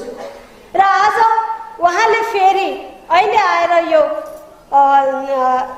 नेपाल महर्षि फाउन्डेसन, वैदिक फाउन्डेसनमा उहाँ हुनुहुन्छ र एउटा जीवनलाई सरल सहज तरिकाले अगाडि बढाउने बाटो के हो त भन्दा यो वैदिक र भावातीत मेडिटेसन रहेछ। र उहाँको ब्रह्मानन्द ग्राम, सरस्वती ग्राममा पुग्दा मलाई साँच्चीकै अत्यन्त आनन्द आयो र उहाँबाटै मैले भावातीत मेडिटेसन अथवा ध्यान पनि सिक्न पाएँ, उहाँ मार्फत गुरुहरूबाट सिक्न पाएँ।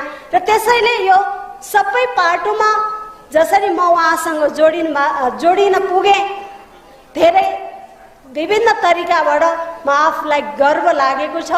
र अहिले आएर नेपालको राजनीति, नेपालको सहकारी आन्दोलन, त्यसै गरी आध्यात्मिक विधिलाई अगाडि बढाउन जसरी महर्षिले भन्नुभयो नेपालले लिड गर्नुपर्छ, वैदिक विज्ञानलाई अगाडि बढाउन नेपालले लिड गर्नुपर्छ भनेर जुन सन्देश उहाँले महर्षिले दिनुभयो, त्यो नेपालको लागि वास्तवमा त्यो सन्दर्भ ठिक छ भन्ने मलाई लाग्यो।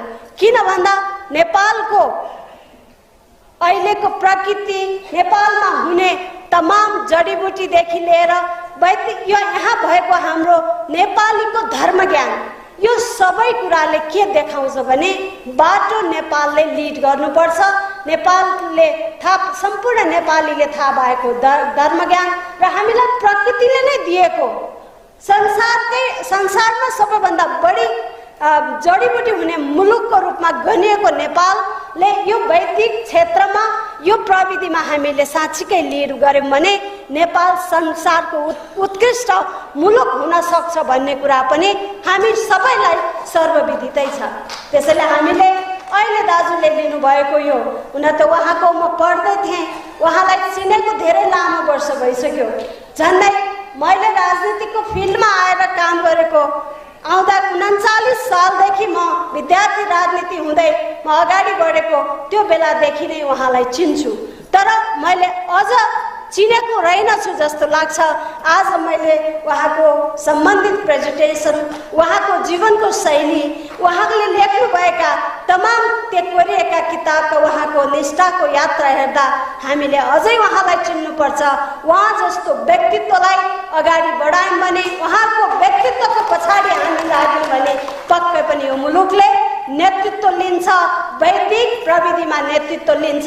र म आग्रह गर्न चाहन्छु यहाँ उपस्थित सबैलाई, नेतृत्वगणलाई सबैलाई आग्रह गर्न चाहन्छु, भावातीत ध्यान साँच्चीकै जीवनलाई ह्याप्पिनेस अथवा खुसी बनाउने ध्यान हो भन्ने मैले पनि महसुस गरेको हुनाले यो ध्यानमा लाग्नु हुन म आग्रह गर्दै बिदा हुन्छु। धन्यवाद। जय नेपाल।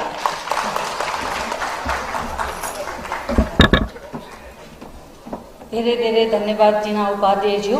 र यहाँलाई नेपाल महर्षि वैदिक फाउन्डेसनको तर्फबाट एउटा रिक्वेस्ट पनि गर्न चाहे।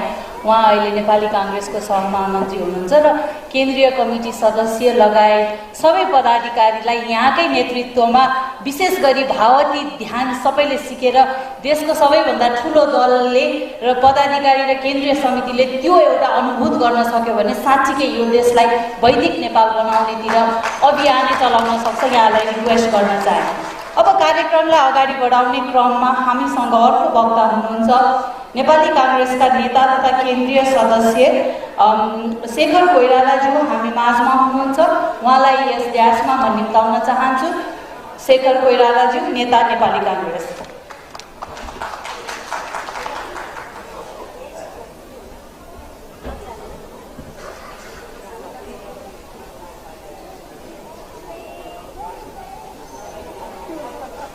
पुस्तक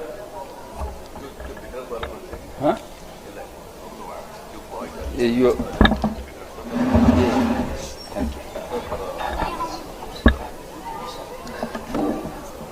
निष्ठाको यात्रा पुस्तक विमोचन तथा वैदिक विषयमा जुन प्रवचन हामीले सुन्यौं, इसका सभापति अध्यक्ष गरिरहनुभएका पूर्व उपकुलपति कुलप्रसाद कोइरालाजी, प्रमुख अतिथि माननीय केबी दाई भनेर म त सम्बोधन गर्ने गरेछ, केबी गुरुङ भन्ने मानिसहरू भन्छन्, तर म चाहिँ केबी दाई नै भन्ने गरेछ मैले जहिले पनि। पुस्तकका लेखक दीपक प्रकाश बास्कोटाजी, आदरणीय दाजुभाइ दिदीबहिनीहरू,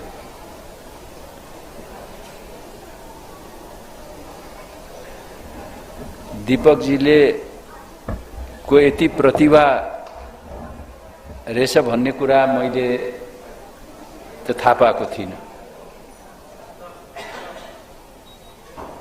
मैले त उहाँलाई एउटा साधारण राजनीतिज्ञ हो र सहकारीमा उहाँले आफ्नो जीवनै अर्पण गर्नुभएको भन्ने चाहिँ नि सुनेको थिएँ र उहाँसित सहकारीको बारेमा कहिलेकाहीँ यसो छलफलहरू कुराकानीहरू पनि हुन्थ्यो। तर यति बहुआयामी राजनीतिको हिसाबले पनि धनी, तपाईको सहकारीको अभियन्ता, वास्तवमा सरकारीलाई मोडर्नाइजेसन, नेपालमा मोडर्नाइजेसन गर्नेमा दीपक जीकै हात छ भन्यो भने पनि अन्यथा हुँदैन होला जस्तो लाग्छ मलाई। र त्यति मात्रै होइन, यो वैदिक साइन्समा उहाँले महर्षि महेश योगीसित को संगतबाट जुन सुरु गर्नुभयो त्यो त धेरै कम मानिसहरूले त्यसलाई गर्न सक्छन् जस्तो लाग्छ। पुस्तकको बारेमा मैले के भनौं, कुमार कोइरालाजीहरूले एकदम धेरै कुराहरू राखिसक्नुभयो। मैले यसो पुस्तक हेर्दाखेरि जननायक बीपी कोइरालाबाट उहाँले आर्थिक अनुशासनका कुराहरू सिक्नुभयो र त्यसलाई लागू गर्नुभयो। हामी पढ्छौं तर लागू गर्दैनौं, उहाँले चाहिँ लागू गर्नुभयो, त्यो इम्पोर्टेन्ट कुरा। र शान्तिनायक गिरिजाप्रसाद कोइरालाबाट उहाँले कठोर परिश्रम गर्न सक्नुपर्छ र मेहनतै हो सबै कुरा भन्ने कुरा उहाँले देखाउनुभयो। र दुई तीनवटा रोचक कुराहरू त्यहाँ मैले पुस्तकमा भेटेँ। उहाँलाई नेभी सङ्घको सदस्य बन्ने इच्छा रहेछ, इलाममा पढ्नुहुन्थ्यो, अनि केबी दाइसित संगत पनि भएको। तर उहाँको गुरुले चाहिँ नि अखिलमा तिमी जोइन गर भनेर भन्नुभएको रहेछ, कम्युनिस्ट बन भनेर भन्नुभएको रहेछ। उहाँले मान्नु भएन, उहाँ नेभी सङ्घ जोइन गर्नुभयो र दुर्भाग्य उहाँ रेस्टिकेट हुनुभयो। अखिल नबनेको भएर, वामपन्थी नबनेको भएर उहाँ रेस्टिकेट भएको उहाँले पुस्तकमा लेख्नु भएको छ। बडा इन्ट्रेस्टिङ छ यो।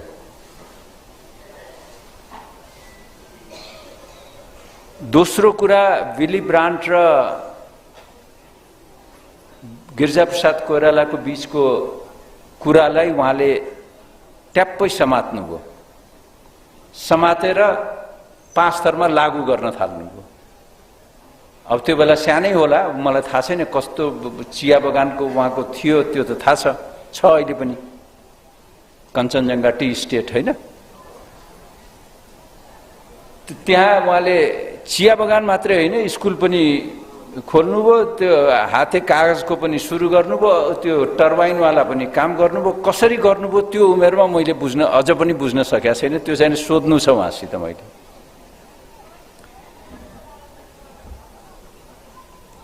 यसले के देखाउँछ भने राजनीति गर्ने मानिसहरू जनतासित जोडियोस् भन्ने विली ब्रान्टले जुन गिरिजाबाबुसितको गफमा भनेको थिए। हामीहरू राजनीति त गर्छौं तर जनतासित हामी धेरै टाढा भइसकेका छौं। जनतासित नजोडिकिन हामी राजनीति गर्न थाल्यौं भने राजनीतिज्ञ त हुँला होइन्छ, तर वास्तवमा जनताले त्यसको फाइदा हामीसित लिन पाउँदैनन् भन्ने मलाई लाग्छ। त्यसकारण हामी जो राजनीति गर्छौं साथीहरू, जनतासित जोडिन अत्यन्त जरुरी छ। र राजनीति गर्ने व्यक्तिहरुमा र जो प्रजातन्त्रवादी हुन्छ त्यसमा नैतिकता भएन भने फेरि राजनीति नगरे हुन्छ। नैतिकताको अंश केही न केही म भन्दिन, धेरै अंश राजनीति गर्ने व्यक्तिहरुमा हुनै पर्ने हुन्छ, हैन भने राजनीति नगरे पनि हुन्छ। त्यो कुरा पनि उहाँले देखाउनु भएको छ। 56 सालको चुनावमा उहाँले म उड्दिन भनेर भन्नुभएको, किनभने 5 थरमा जातीय अलिकति बढी रख्या होला त्यो बेला जस्तो लाग्यो मलाई पुस्तक पढ्दाखेरि। र उहाँले गिरिजाबाबुलाई पटक पटक भन्नुभयो म उड्दिन है भनेर। त्यसपछि त प्रणय गर्नुभयो म अब चुनाव चाहिँ नै लड्दिन भनेर। हामी नेपाली कांग्रेस साथीहरू, सहमन्त्रीजी यही बगलैमा हुनुहुन्छ, मेरो विनम्र आग्रह दीपकजीलाई नेपाली कांग्रेसले सहकारीमा कसरी हामीहरूले उहाँलाई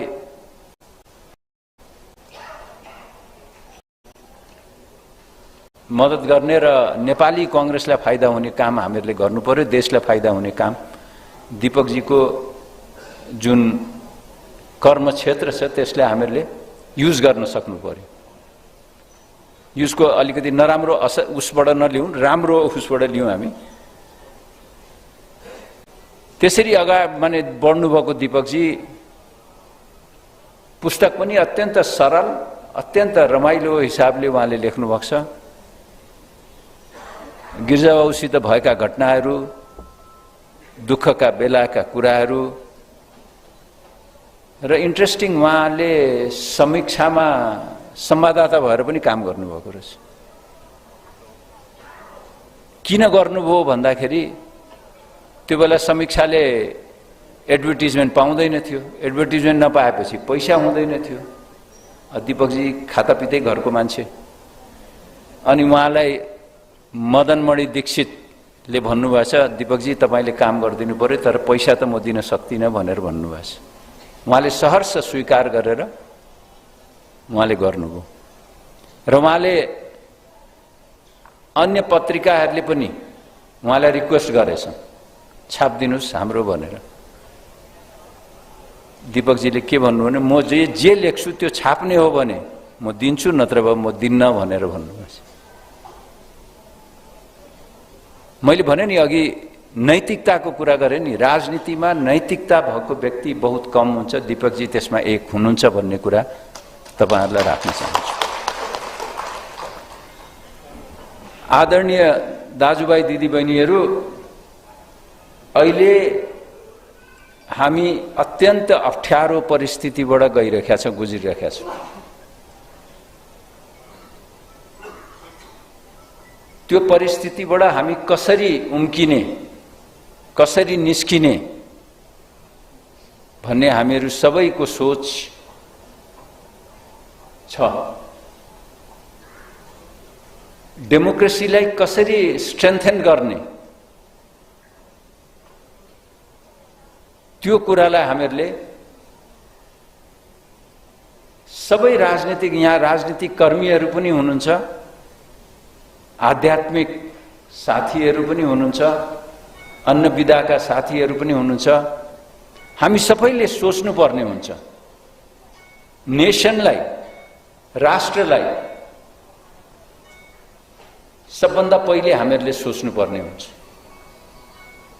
राष्ट्र रह्यो, राष्ट्र अगाडि बढ्यो भने हामी पनि अगाडि बढ्छौं, पोलिटिकल पार्टिजहरू पनि अगाडि बढ्छन्। यसै गरी घिचघिच गरेर देश चल्ने हो भने हामी कहीँको रहँदैन।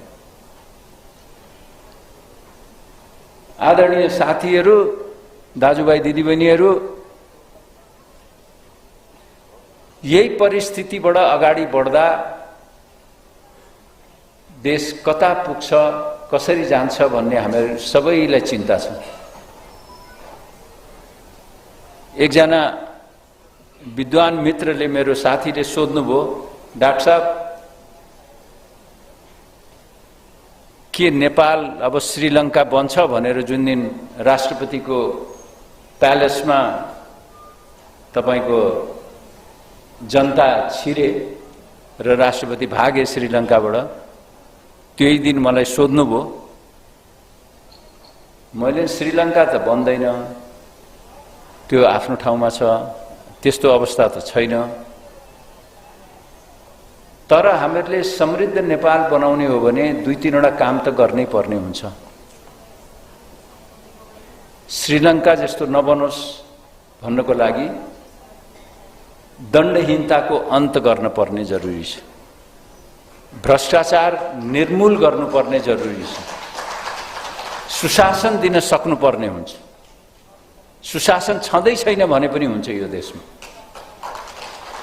सुशासन, दण्डहीनताको अन्त र भ्रष्टाचार निर्मूल गर्न सक्यौं भने समृद्ध नेपाल हामी बनाउन सक्छौं। र त्यसमा उहाँले त्यो के सरस्वती धाम, ब्रह्मानन्द सरस्वती नगर को माध्यमबाट उहाँले जुन प्रयास गरिरहनु भएको छ त्यसमा हामी सबै जुटौँ, यही मेरो शुभकामना दिँदै म बिदा लिन्छु। धन्यवाद। जय नेपाल।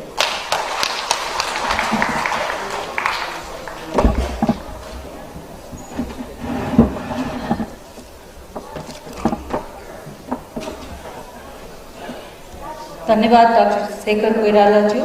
यहाँले निकै राम्रो राजनीतिमा नागरिकले अनुभूत गर्न नसके, नैतिकता नरहे, देशलाई सबैभन्दा माथि हामीले राख्न नसके, आफ्नो विचार र स्वार्थभन्दा देशलाई माथि राख्न नसके, हामीले राजनीति गरेको पनि अर्थ हुँदैन। यो सबै कुरा उहाँले व्यक्त गर्नुभएको छ। यसलाई हामीले व्यवहारमा लागू गर्न सक्यौँ भने साँच्चै हामीले समृद्ध नेपाल चाहिँ बनाउन सक्छौँ भन्ने हो। र अब कार्यक्रमकै क्रमलाई अगाडि बढाउने क्रममा हामी माझमा हुनुहुन्छ हाम्रो प्रमुख अतिथिज्यू, पूर्व मन्त्री तथा पूर्व महामन्त्री नेपाली काङ्ग्रेस फुलबहादुर गुरुङज्यू। उहाँलाई म यहाँ बोलाउनु भन्दा पनि ह्यान्ड माइक, मिनराज्यू उहाँलाई ह्यान्ड माइक त्यहीँ लगिदिनु हुन अनुरोध गर्न चाहन्छु। उहाँले मन्तव्य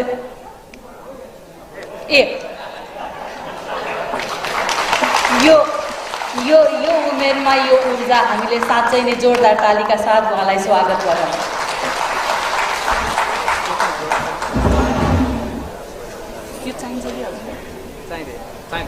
चाहिन्छ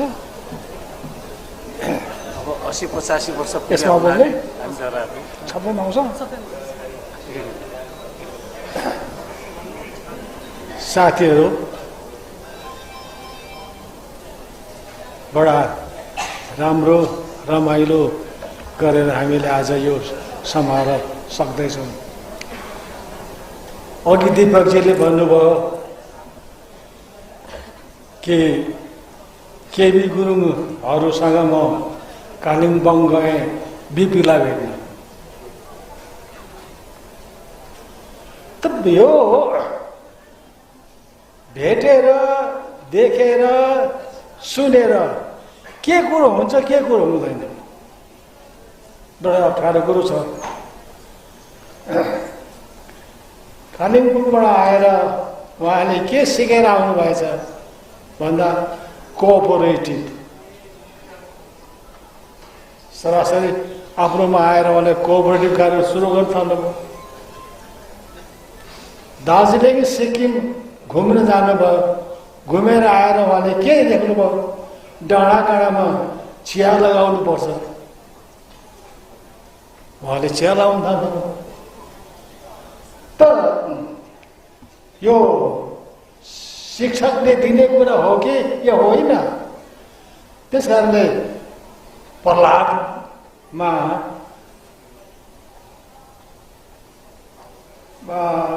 के अरे प्रहलादको हो राइटर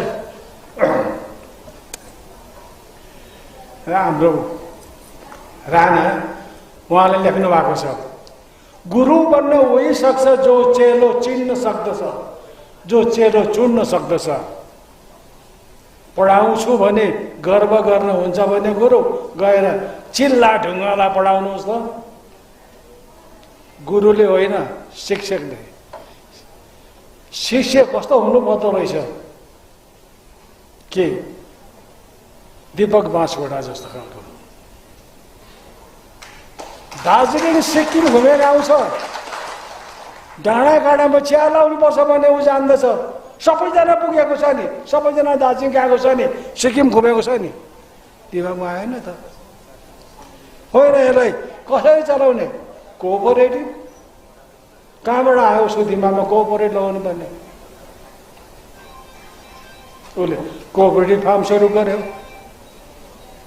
त अहिले हुँदै हुँदै आध्यात्मिक कुरामा पनि उहाँ जानुभयो। बडा रमाइलो कुरा हुन्छ, मान्छे जब गहिरिँदै जान्छ अनि उसलाई त्यो सोच आउँछ, अरे मलाई आएको छैन, त्यसले गर्दाखेरि मैले अरे भनेको कि उसले आध्यात्मिक कुराहरूपट्टि ज्यादा चिन्तन गर्नु थाल्छ।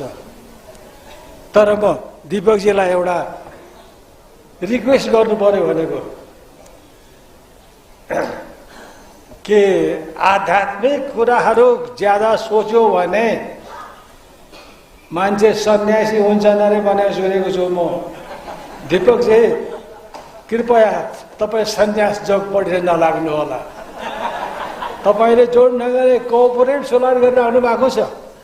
यो देशको निम्ति गाउँको निम्ति फाइदाजनक छ भन्ने म सोच्छु। तपाईँले पनि त्यही सोचेरै होला सायद यो यसरी निकालिराख्नु भएको छ। त्यसले गर्दा तपाईँलाई धेरै धेरै धन्यवाद, बधाई। एउटा कुरो त के हो भनेदेखि उहिले दीपकजीसँग मेरो बारम्बार भेट हुन्थ्यो। उहाँ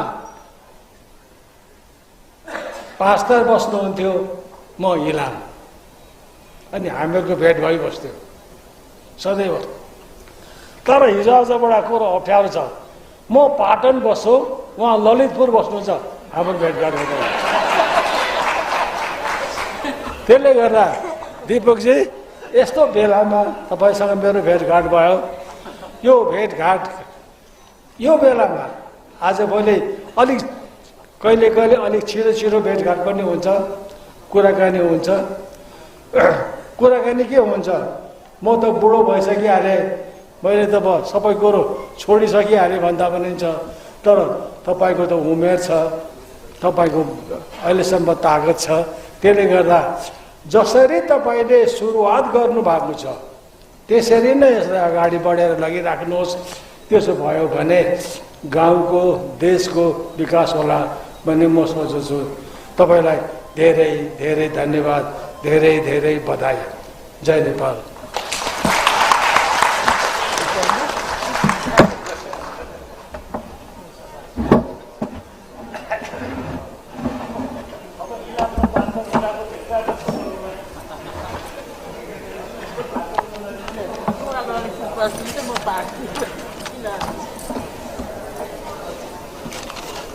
धेरै धेरै धन्यवाद हाम्रो प्रमुख अतिथिज्यूलाई। र अब ललितपुर र पाटन धेरै टाढा नरहला भन्ने सोच्नु पर्यो हामीले।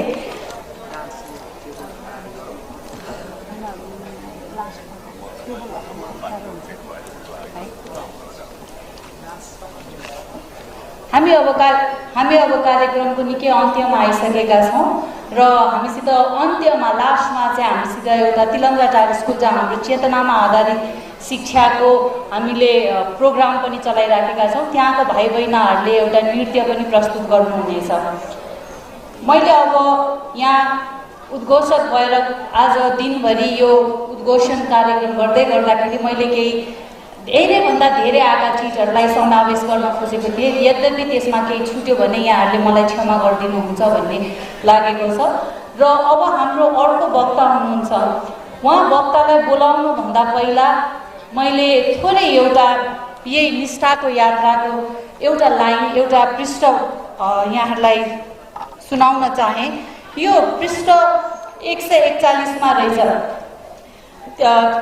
बिपी जब क्यान्सर लागेर क्यान्सरको किमो गर्न इन्डियामा गएर उपचार हुँदाखेरि उहाँलाई डक्टरले सोधे, म बिरामी हुँदा त मलाई सरकारले या राजाले पैसा तिर्दिनुहुन्छ, डक्टर एउटा यस्तो विधि भन्नु जसले गर्दाखेरि नागरिक बिरामी नै पर्न नसकोस् भनेर उहाँले प्रश्न गर्नुभएछ।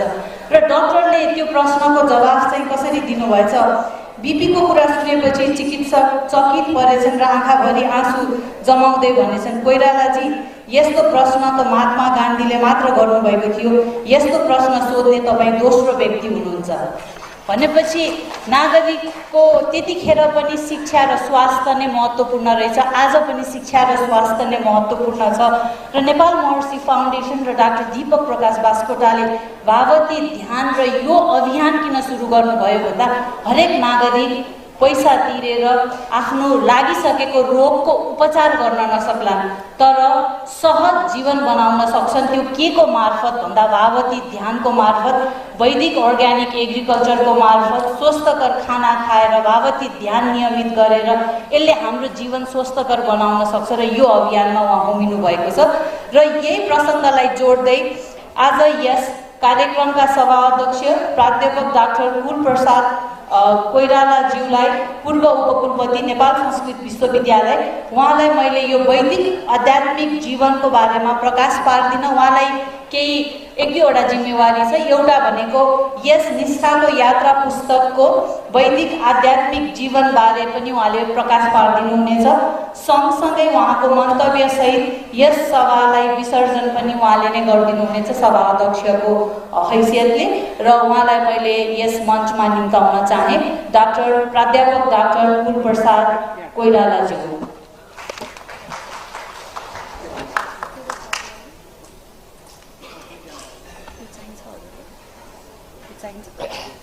चाहिन्छ अलि चाहिएन चाहिँदैन।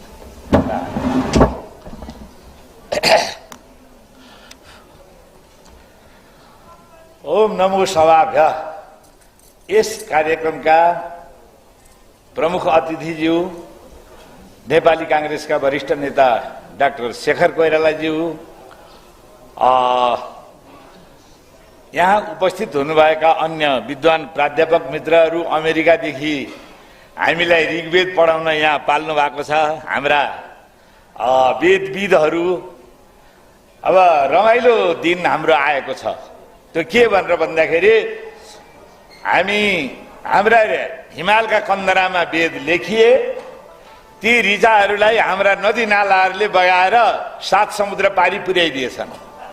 अब 7 समुद्र पारीबाट हामी शिक्षा लिँदैछौँ। एतद् देश प्रसूतस्य सकाशादग्रजम न भनेर मनुले भनेका थिए। यो पहिलो घामको झुल्किने देश हो। त्यसकारणले यो देश पृथ्वीकै शीर्ष देश हो। त्यो शीर्ष स्थानको देशले सम्पूर्ण मान्छेलाई, पृथ्वीभरिका मान्छेलाई आफ्नो चरित्रको शिक्षा दिन्छ भनेर मनु कुर्लन्थे। अनि ऋग्वेद कुर्लन्थ्यो अग्निमीले पुरोहितम भनेर, वयम राष्ट्रे जाग्रियाम पुरोहिता भनेर हामी आफ्नो राष्ट्रको लागि, हामी समग्र पृथ्वीको लागि, हामी समग्र वातावरणको लागि, हामी समग्र जीवनका लागि आगो जस्तो तेजस्वी बनेर अग्रपंक्तिमा रहौं भनेर भन्ने ऋषिका सन्तान आज हामी त्यही वेद विद्यालाई बिर्सिएर अर्कैतिर लागेर लर्ड मेकालेका पद्धतिहरूतिर लागेर 100 वटा कुरा सिक्ने ठाउँमा 30 वटा कुरा सिकेर ठूला विद्वान बनेका छौं। तपाईहरु हेर्नुस्, वशिष्ठको एउटा सानो पर्णशालाबाट राम र लक्ष्मण उत्पादन भएका थिए, किनभने त्यहाँ गुरु वशिष्ठले पढाउनुहुन्थ्यो। अनि शान्तिपनी गुरुका पर्णशालाबाट कृष्ण र बलराम उत्पादन भएका थिए। त्यहाँ शान्तिपनी गुरु 10 घर भिक्षा मागेर त्यो भिक्षामा प्राप्त भएको चीज लिएर आएर आफ्ना बटुकहरूलाई पनि खुवाएर आफू पनि खाएर पढाउनुहुन्थ्यो। आज न शान्तिपनी गुरु छन्, हामी गुरुको मखुण्डोधारी हौं। हामी गुरु होइनौं, हामी शिक्षक। शासन भन्ने शास धातुबाट शिक्षक बन्छ, शास धातुबाटै शासन पनि बन्छ। त्यसकारणले गुरु भनेको त अत्यन्त गौहर अन्धकारबाट आफ्ना अंग उपांग आफैले हेर्दा नदेखिने किसिमको अन्धकारबाट झलमल्ल प्रकाश, सारा चीज देखिने अत्यन्त द्वादश सूर्य उदय जस्तो प्रकाशिलो ठाउँमा पुर्याउन सक्ने क्षमता भएकोलाई गुरु भनिन्छ। त्यसै कारणले गुरु ब्रह्मा गुरुर्विष्णु गुरुर्देवो महेश्वर गुरु साक्षात परब्रह्म तस्मै श्री गुरवे नमः भन्न सिकाएका थिए हाम्रा ऋषिहरूले। अखण्ड मण्डलाकारम व्याप्तम येन चराचरम तत्पदम दर्शितम येन तस्मै श्री गुरवे नमः। यो बडा राम्रो छ। महर्षि फाउन्डेसनको एउटा अभिवादन कला। जय गुरुदेव। तपाईहरुले सूर्यदासका दोहाहरू पढ्नुभयो, सूर्यदासका सुक्तिहरू पढ्नुभयो भने देख्नुहुन्छ अगाडिपट्टि गुरु र कृष्ण दुईटै, गोविन्द दुईटै आएर उभिए। मलाई भ्रम भयो, म कसलाई ढोगौं पहिला भनेर भन्दाखेरि गोविन्द यो हो भनेर जसले चिनाइदियो त्यही गुरुका गोडामा ढोग। त्यसकारणले गुरुको शिक्षाको यो महत्त्व थियो। अब अहिले यो किसिमको स्थितिमा छौँ। अब म तपाईँहरूलाई एउटा सानो कुरा गर्छु, किनभने धेरैलाई यहाँ ठगाइ लागिसकिरहेछ। अब यो वेद विज्ञानका बारेमा म वास्तवमा संस्कृतै पढेको मान्छे हुँ। त्रिभुवन विश्वविद्यालयतिर गएर जागिर खाएँ। मलाई तत्कालीन प्रधानमन्त्री सम्माननीय प्रधानमन्त्री सुशील कोइरालाले नेपाल संस्कृत विश्वविद्यालयको उपकुलपतिमा जा भनेर पठाउनु भयो। त्यहाँ गइसकेपछि मेरो दीपक दाईसँग भेट भयो। दीपक दाईसँग भेट भएपछि लो त्यहाँ ध्यान राख, तेरो संस्कृत विश्वविद्यालयमा ज्यादै धेरै नेगेटिभ ऊर्जा भएको देखेँ मैले, पोजिटिभ ऊर्जा उत्पादन गरौँ भन्नुभयो। दाजु कान्छी नानी बेगर केही हुँदैन, के गर्ने भनेर भनेपछि त्यसको व्यवस्था म गर्छु, चिन्ता नगर। हेर्नुहोस् 85 जना जस्तो लाग्छ होइन? हो, 85 जना दङ्गालीलाई 1 महिने कार्यक्रम अन्तर्गत हामीले 16-17 दिन कतिमा सक्यौँ होइन हजुर? 15 दिन। 15 दिन हामीले ध्यान गरायौँ, भावातीत ध्यान। भावान उल्लङ्घ्य यद्धेमि तत् भावातीत ध्यानम। भावलाई उल्लङ्घन गरेर, भावलाई छोडेर, त्योभन्दा माथि गएर गरिने जुन ध्यान हो त्यो हो भावातीत ध्यान। अर्थात् कुनै कुरालाई लक्ष्यमा नल्याइकन, कुनै कुरालाई उद्दिष्ट नबनाइकन केवल आनन्द प्राप्तिका लागि शून्य अवस्थामा पुग्ने, समग्रताको समष्टिको द्योतन कहाँ हुन्छ भन्दा शून्यमा हुन्छ। ब्रह्म शून्य छ। खम ब्रह्म, अन्न ब्रह्म, आनन्द ब्रह्म, तेज ब्रह्म। हेर्नुहोस्, वेदका 4 महावाक्य छन्। ती 4 महावाक्य नै ब्रह्म हो। ब्रिय ज्ञाने धातु, ब्रिय बिताने धातु, ब्रिय प्रसारणे धातु बाट ब्रह्म, ब्रह्मयज्ञ, ब्राह्मण, ब्रह्माण्ड आदि इत्यादि सबै बन्छन्। अब यो किसिमले चाहिँ के भन्दाखेरि वेद, अब तपाईँलाई अर्को सानो कुरा गरौँ। महेश योगीको नेपालमा ठुलो योगदान छ। अहिले पनि धारा प्रवाह संस्कृत र अङ्ग्रेजी बोल्न सक्ने, फरर कम्प्युटर पनि चलाउने, मोटरसाइकल पनि हाँक्ने, मोटर पनि चलाउने विद्यार्थी खोज्नुपर्छ भनेर भनेदेखि देवघाट जानुस्, महेश संस्कृत गुरुकुल। पहिले यहाँ आरआर क्याम्पसमा नेपाली पढाउँदाखेरि अब कता कताबाट आउँथे साथीहरू, यसो सोधो, पटक्कै जवाफ नदिने। 2-3टा केटाहरू जे सोधो त्यही जवाफ दिन्छन्। कहाँ पढ्या तिमीहरूले भनेर भने त महेश संस्कृत गुरुकुलमा पढेर आएको भने। त्यो कहाँ छ भन्ने थाहा थिएन मलाई। कहाँ छ बाबु भनेर सोधेँ, देवघाटमा छ। म उपकुलपति भएपछि गएँ र वास्तवमा अब उनी अहिले रहेनन्। अत्यन्त ठुलो विद्या व्यसनी, अत्यन्त ठुलो चाहिँ के भनेर भन्दाखेरि विद्वान डाक्टर रामानन्द गिरीसँग भेट भयो, कुराकानी गऱ्यौँ र साह्रै महेश योगीले बनाएको एउटा साह्रै नै योग्य भारतीय उपमहाद्वीपमा महेश योगीका हजारौं लाखौं चेला होलान्, तर शिक्षालाई, विद्यालाई व्यसन बनाएर शिक्षा क्षेत्रमा लागेको डाक्टर रामानन्द गिरीले आचार्यसँग पढाइ हुन्छ। त्यहाँ नेपाल संस्कृत विश्वविद्यालयकै चाहिँ के भन्दाखेरि सम्बन्धनमा त्यहाँ चलेको छ। सबभन्दा धेरै 200 जना विद्यार्थी त्यहाँ पढ्छन् भोजन सहित। त्यसकारणले गर्दा यस्ता विद्यापीठहरू चलेका छन्। महेश योगीले एउटा यो वैदिक फाउन्डेसन दीपक दाईका माध्यमले नेपालमा चलेको छ। मलाई लाग्छ 90-95 कति छन् होइन दाजु? 90-95 वटा वैदिक फाउन्डेसनहरू जहाँ रुद्राभिषेक हुन्छ।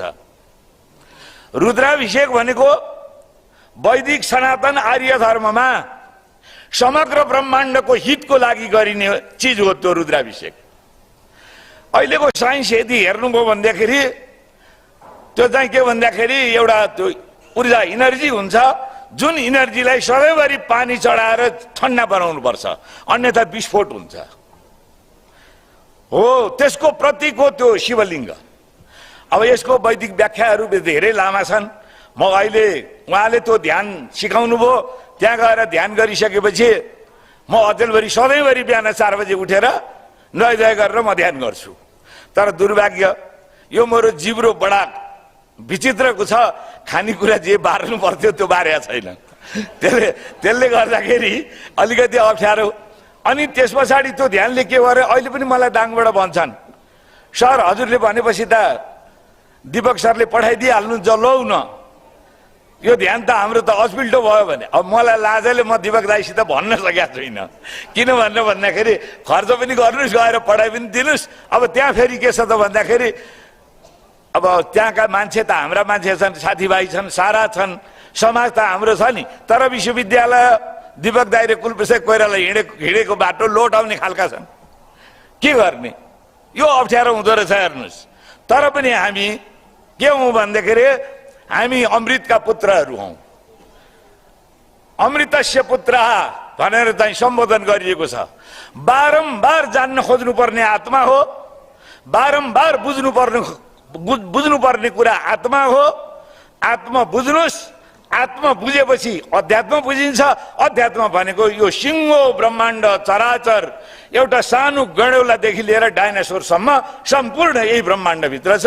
त्यो ब्रह्माण्ड बुझ्नु छ, तपाईँ अध्यात्ममा जानुहोस्, वैदिक विज्ञानमा जानुहोस्, वेद विज्ञानलाई बुझ्नुहोस् र वेदान्त पढ्नुहोस्, त्यसबाट ध्यान गर्नुहोस्। ध्यानभन्दा ठुलो विवेकानन्द पढ्नु भएको छ कि छैन? तपाईँहरूले पनि विवेकानन्द पढ्नुहोस् एकचोटि। विवेकानन्द सिधै के भन्छन्, स्कुलमा गएर के पढ्छस्, त्यहाँको मास्टरहरूको तर्क सिक्छस्। पुस्तकालयमा गएर के पढ्छस्, त्यो पुस्तक लेख्ने मान्छेका तर्क जान्दछस्। समाधिमा जा, समग्र ब्रह्माण्ड पढ, विवेकानन्द भन्छन्। रामकृष्ण परमहंसका चेला हुन् विवेकानन्द। त्यो बेलामा अत्यन्त धेरै ठुलो चाहिँ अनिकालमा भारत डुबेर खान नपाएको बेलामा जब तक मेरा देश का एक भी कुत्ता भूखा है तब तक उसे भोजन दिलाना मेरा परम कर्तव्य है भनेर उद्घोष गर्न सक्ने त्यो महामानव विवेकानन्द, जसले आजभन्दा 150-200 वर्ष पहिले अमेरिकामा गएर उनीहरूलाई उम्लो ठड्याएर भनेको थियो, यो विष रोप्दैछौ तिमीहरू, फेरि पनि त्यही मेरो देशतिर गएर फर्केर तीको हिमालको जल ल्याएर शान्ति कामना गर्नुपर्छ तिमीहरूले, तिमीहरूको विज्ञानमा विष बाहेक केही छैन भनेर 2 दिन भाषण गरेको थियो त्यो विवेकानन्द। त्यसकारणले सङ्गच्छध्वम सम्बद्धम सम्भव बनांसी जानताम। अब हामी वेदतिर फर्क्यौं र त्यही वेदले बताएका बाटोमा हामी हिँड्यौं भने हामी सम्पूर्ण विश्व बन्धुत्वमा पुग्छौं। एकले अर्कोलाई गारा गर्नु पर्दैन। अहिले भर्खर यहाँ डाक्टर शेखर कोइरालाले भनिसक्नुभयो कि पार्टी आज नैतिक मूल्यको ठुलो दलदल सङ्कटमा फँसेको छ। त्यसबाट पार्टी उठेन भने मल्टी पार्टी सिस्टममा जनताका आँखा, जनताका काम गर्ने हात, जनताका गोडा, जनताको सोच्ने मस्तिष्क भनेको दल हो। दल नैतिकताको सङ्कटमा फँसेपछि जनता कहाँ जान्छ? जनतालाई कसले हेर्ने? श्रीलङ्का हाम्रा अगाडि आयो, अफगानिस्तान हाम्रा अगाडि आयो, आज कहाँ कहाँ अरू कता कता आउने हो। अब एक प्रकारले कोल्ड वार सुरु भइसकेको छ। यो अवस्थामा जाने भनेको कहाँ हो थाहा छ? फेरि त्यही शान्तिपाठ, देऊ शान्ति अन्तरिक्षको शान्ति। यो समग्र शान्त भएन भने तपाईँ हामी बाँच्दैनौँ, बाँच्न सक्दैनौँ। त्यसकारणले हामी सबै शान्ति कामना गरौँ, भावातीत ध्यान सिक्न। यो चाहिँ के भन्दाखेरि ब्रह्मानन्द सरस्वती, महेश योगीका गुरु ब्रह्मानन्द सरस्वती बद्रीनाथ आश्रमका शङ्कराचार्य हुन्। यो भारतीय उपमहाद्वीपमा वास्तवमा आदि शङ्कराचार्य जो थिए छँदै थिए। त्यस पछाडिका स्वरूपानन्द, ऋषि दयानन्द, ब्रह्मानन्द र निश्चलानन्द यी अत्यन्त उद्भट नाउँ चलेका शङ्कराचार्यहरू हुन्। यी शास्त्रार्थ गरेर शास्त्रार्थमा विजयी भएर मात्रै शङ्कराचार्य बन्छन्। त्यसकारणले यिनीहरू ज्ञानी हुन्छन्। निश्चलानन्दसँग मेरो अलिकति सम्पर्क भयो। 161 वटा त पुस्तक रहेछन् बाबा हो। 75 वर्षको मान्छेले 161 वटा पुस्तक प्रकाशित गरेका छ। त्यसमध्ये करिब 30 वटा कि 40 वटा त मलाई उपहार दिनुभयो उहाँले उपहार दिनुभयो। मैले ढाकामा चाहिँ भरिया लगाएर बोकेर ल्याउनु पर्यो। त्यस किसिमका विद्वानहरू छन्। ती विद्वानहरूको सङ्गतमा जाउँ। विद्वानहरूसित रिस हुँदैन, राग हुँदैन, छल कपट हुँदैन राजनीतिमा जस्तो खुट्टा तानातान छिर्कनी हानाहान हुँदैन। त्यस कारणले यो अर्कै किसिमको संसार छ। दीपक दाई मणि लिडो साँड त्यो कसीमा घोटिएको व्यक्तित्व हो। पहिला पद्मसुन्दर लातिर जीव छिरिङ लामासँग जुन्नुभयो। जीव छिरिङ लामाले त अलिकति गरौँ 15 सालको म काङ्ग्रेसको भोटर हुँ, तँलाई म यो मुद्दा लाउँदिनँ भनेर चाहिँ खुसुक्क भनेर छोडिदियो। पद्मसुन्दर लाउदीले त उहाँलाई जीवनभरि कालो कोठरीमा गर्ने गरी फसाएको थियो होइन। अर्को त्यति हुँदाखेरि पनि उहाँको निष्ठा हेर्नुहोस्। त्यो पुस्तक तपाईँले पल्टाउनु बित्तिकै देख्नुहुन्छ। नेपालका युवा नायक भन्छु म गिरिजाप्रसाद कोइराला। यो सिङ्गो देश रक्तकुण्डमा परिणत भएको बेलामा यो रक्तकुण्डमा मुलुकलाई राख्नु हुँदैन। ब्यारेकको बन्दुक र जङ्गलको बन्दुक एक ठाउँमा जम्मा हुन लागेको बेलामा ब्यारेकको बन्दुकलाई र जङ्गलको बन्दुकलाई ब्यारेकमा ल्याएर थन्क्याउने युवा नायक हो गिरिजाप्रसाद कोइराला। त्यही गिरिजाप्रसाद कोइरालालाई यो पुस्तक दीपक प्रकाश बाँसकोटाले समर्पण गर्नुभएको छ। दीपक इव प्रकाशयति यः स दीपक प्रकाश बाँसकोटा। बाँसकोटा त थर हो। दीपक प्रकाशको अर्थ के हो भन्दाखेरि दियाले जस्तो उज्यालो देखाउने। हेर्नुहोस् त राजनीतिमा उज्यालो देखाएको छ। नैतिकताको यस्तो सङ्कट भएको बेलामा र टिकट मलाई दिएनन् भनेर टिकट दिनका लागि करोडौँका घरबारी बेचेर चाकडी नेताको चाकडी गर्ने बेलामा गिरिजाबाबु अब मलाई टिकट नदिनुहोस्, म चुनाव लड्दिनँ भन्ने जानुभयो उहाँ। त्यो मनस्थितिको मूल्याङ्कन गर्नुहोस् त। त्यस पछाडि अर्को उहाँ फेरि मुटुको बिमारी हुनुभयो, कता कता जानुभयो। हुँदाहुँदै महर्षि योगीसँग गएर अहिले सम्पूर्ण नेपाललाई यज्ञका माध्यमले हतियारहरू बिसाउने वास्तवमा दाइले त्यहाँ लेख्नु भएको छ। जहाँ जहाँ यज्ञ गरियो त्यो ठाउँमा हिंसा हत्या बलात्कार दुर्घटना कम भएको छ। त्यसको रेकर्ड उहाँले त्यहाँ दिनुभएको छ पुस्तकमा। त्यस कारणले सङ्घर्षको ज्वालाबाट जन्मिएर आएको एउटा झरिलो सुन हो दीपक प्रकाश बाँसकोटा। र अब दीपक प्रकाश बाँसकोटाको शैलीलाई हेर्दाखेरि पनि अत्यन्त राम्रो शैली रहेछ, प्रभावशील। उहाँले साहित्य लेखिदिए भए त झन् कति राम्रो लेख्नुहुन्थ्यो होला। यो मेरो आत्मकथा भनेको त इतिहासको ठिम्मल पुत्र हो। हेर्नुहोस्, इतिहासको अवैध पुत्र क्या, इतिहास पनि होइन।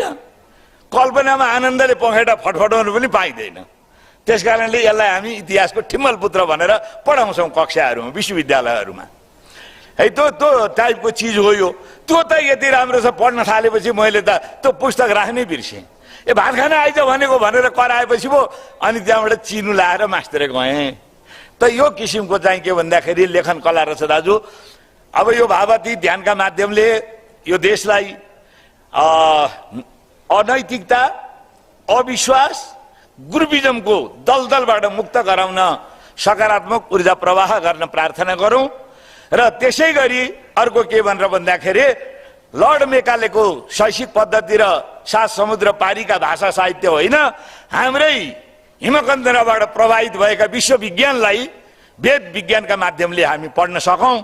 यही कामनाका साथ दीपक दाईको स्वास्थ्य राम्रो होस्, अष्ट चिरञ्जीवीले चिरजीवन प्रदान गरून् र फेरि पनि यस्तै वैदिक यज्ञहरूका माध्यमले शुभकामना व्यक्त गर्ने अवसर पाइयोस् र सबै शान्तिमय जीवन बाँच्न पाउन् सम्पूर्ण यस पृथ्वीभरिका मान्छेहरू, जीव चराचरहरू भन्ने कामनाका साथ म मेरा वाणीलाई यही विश्रान्ति पनि दिन्छु र यहाँहरू समक्ष यो कार्यक्रम समाप्त भएको निवेदन पनि गर्दछु।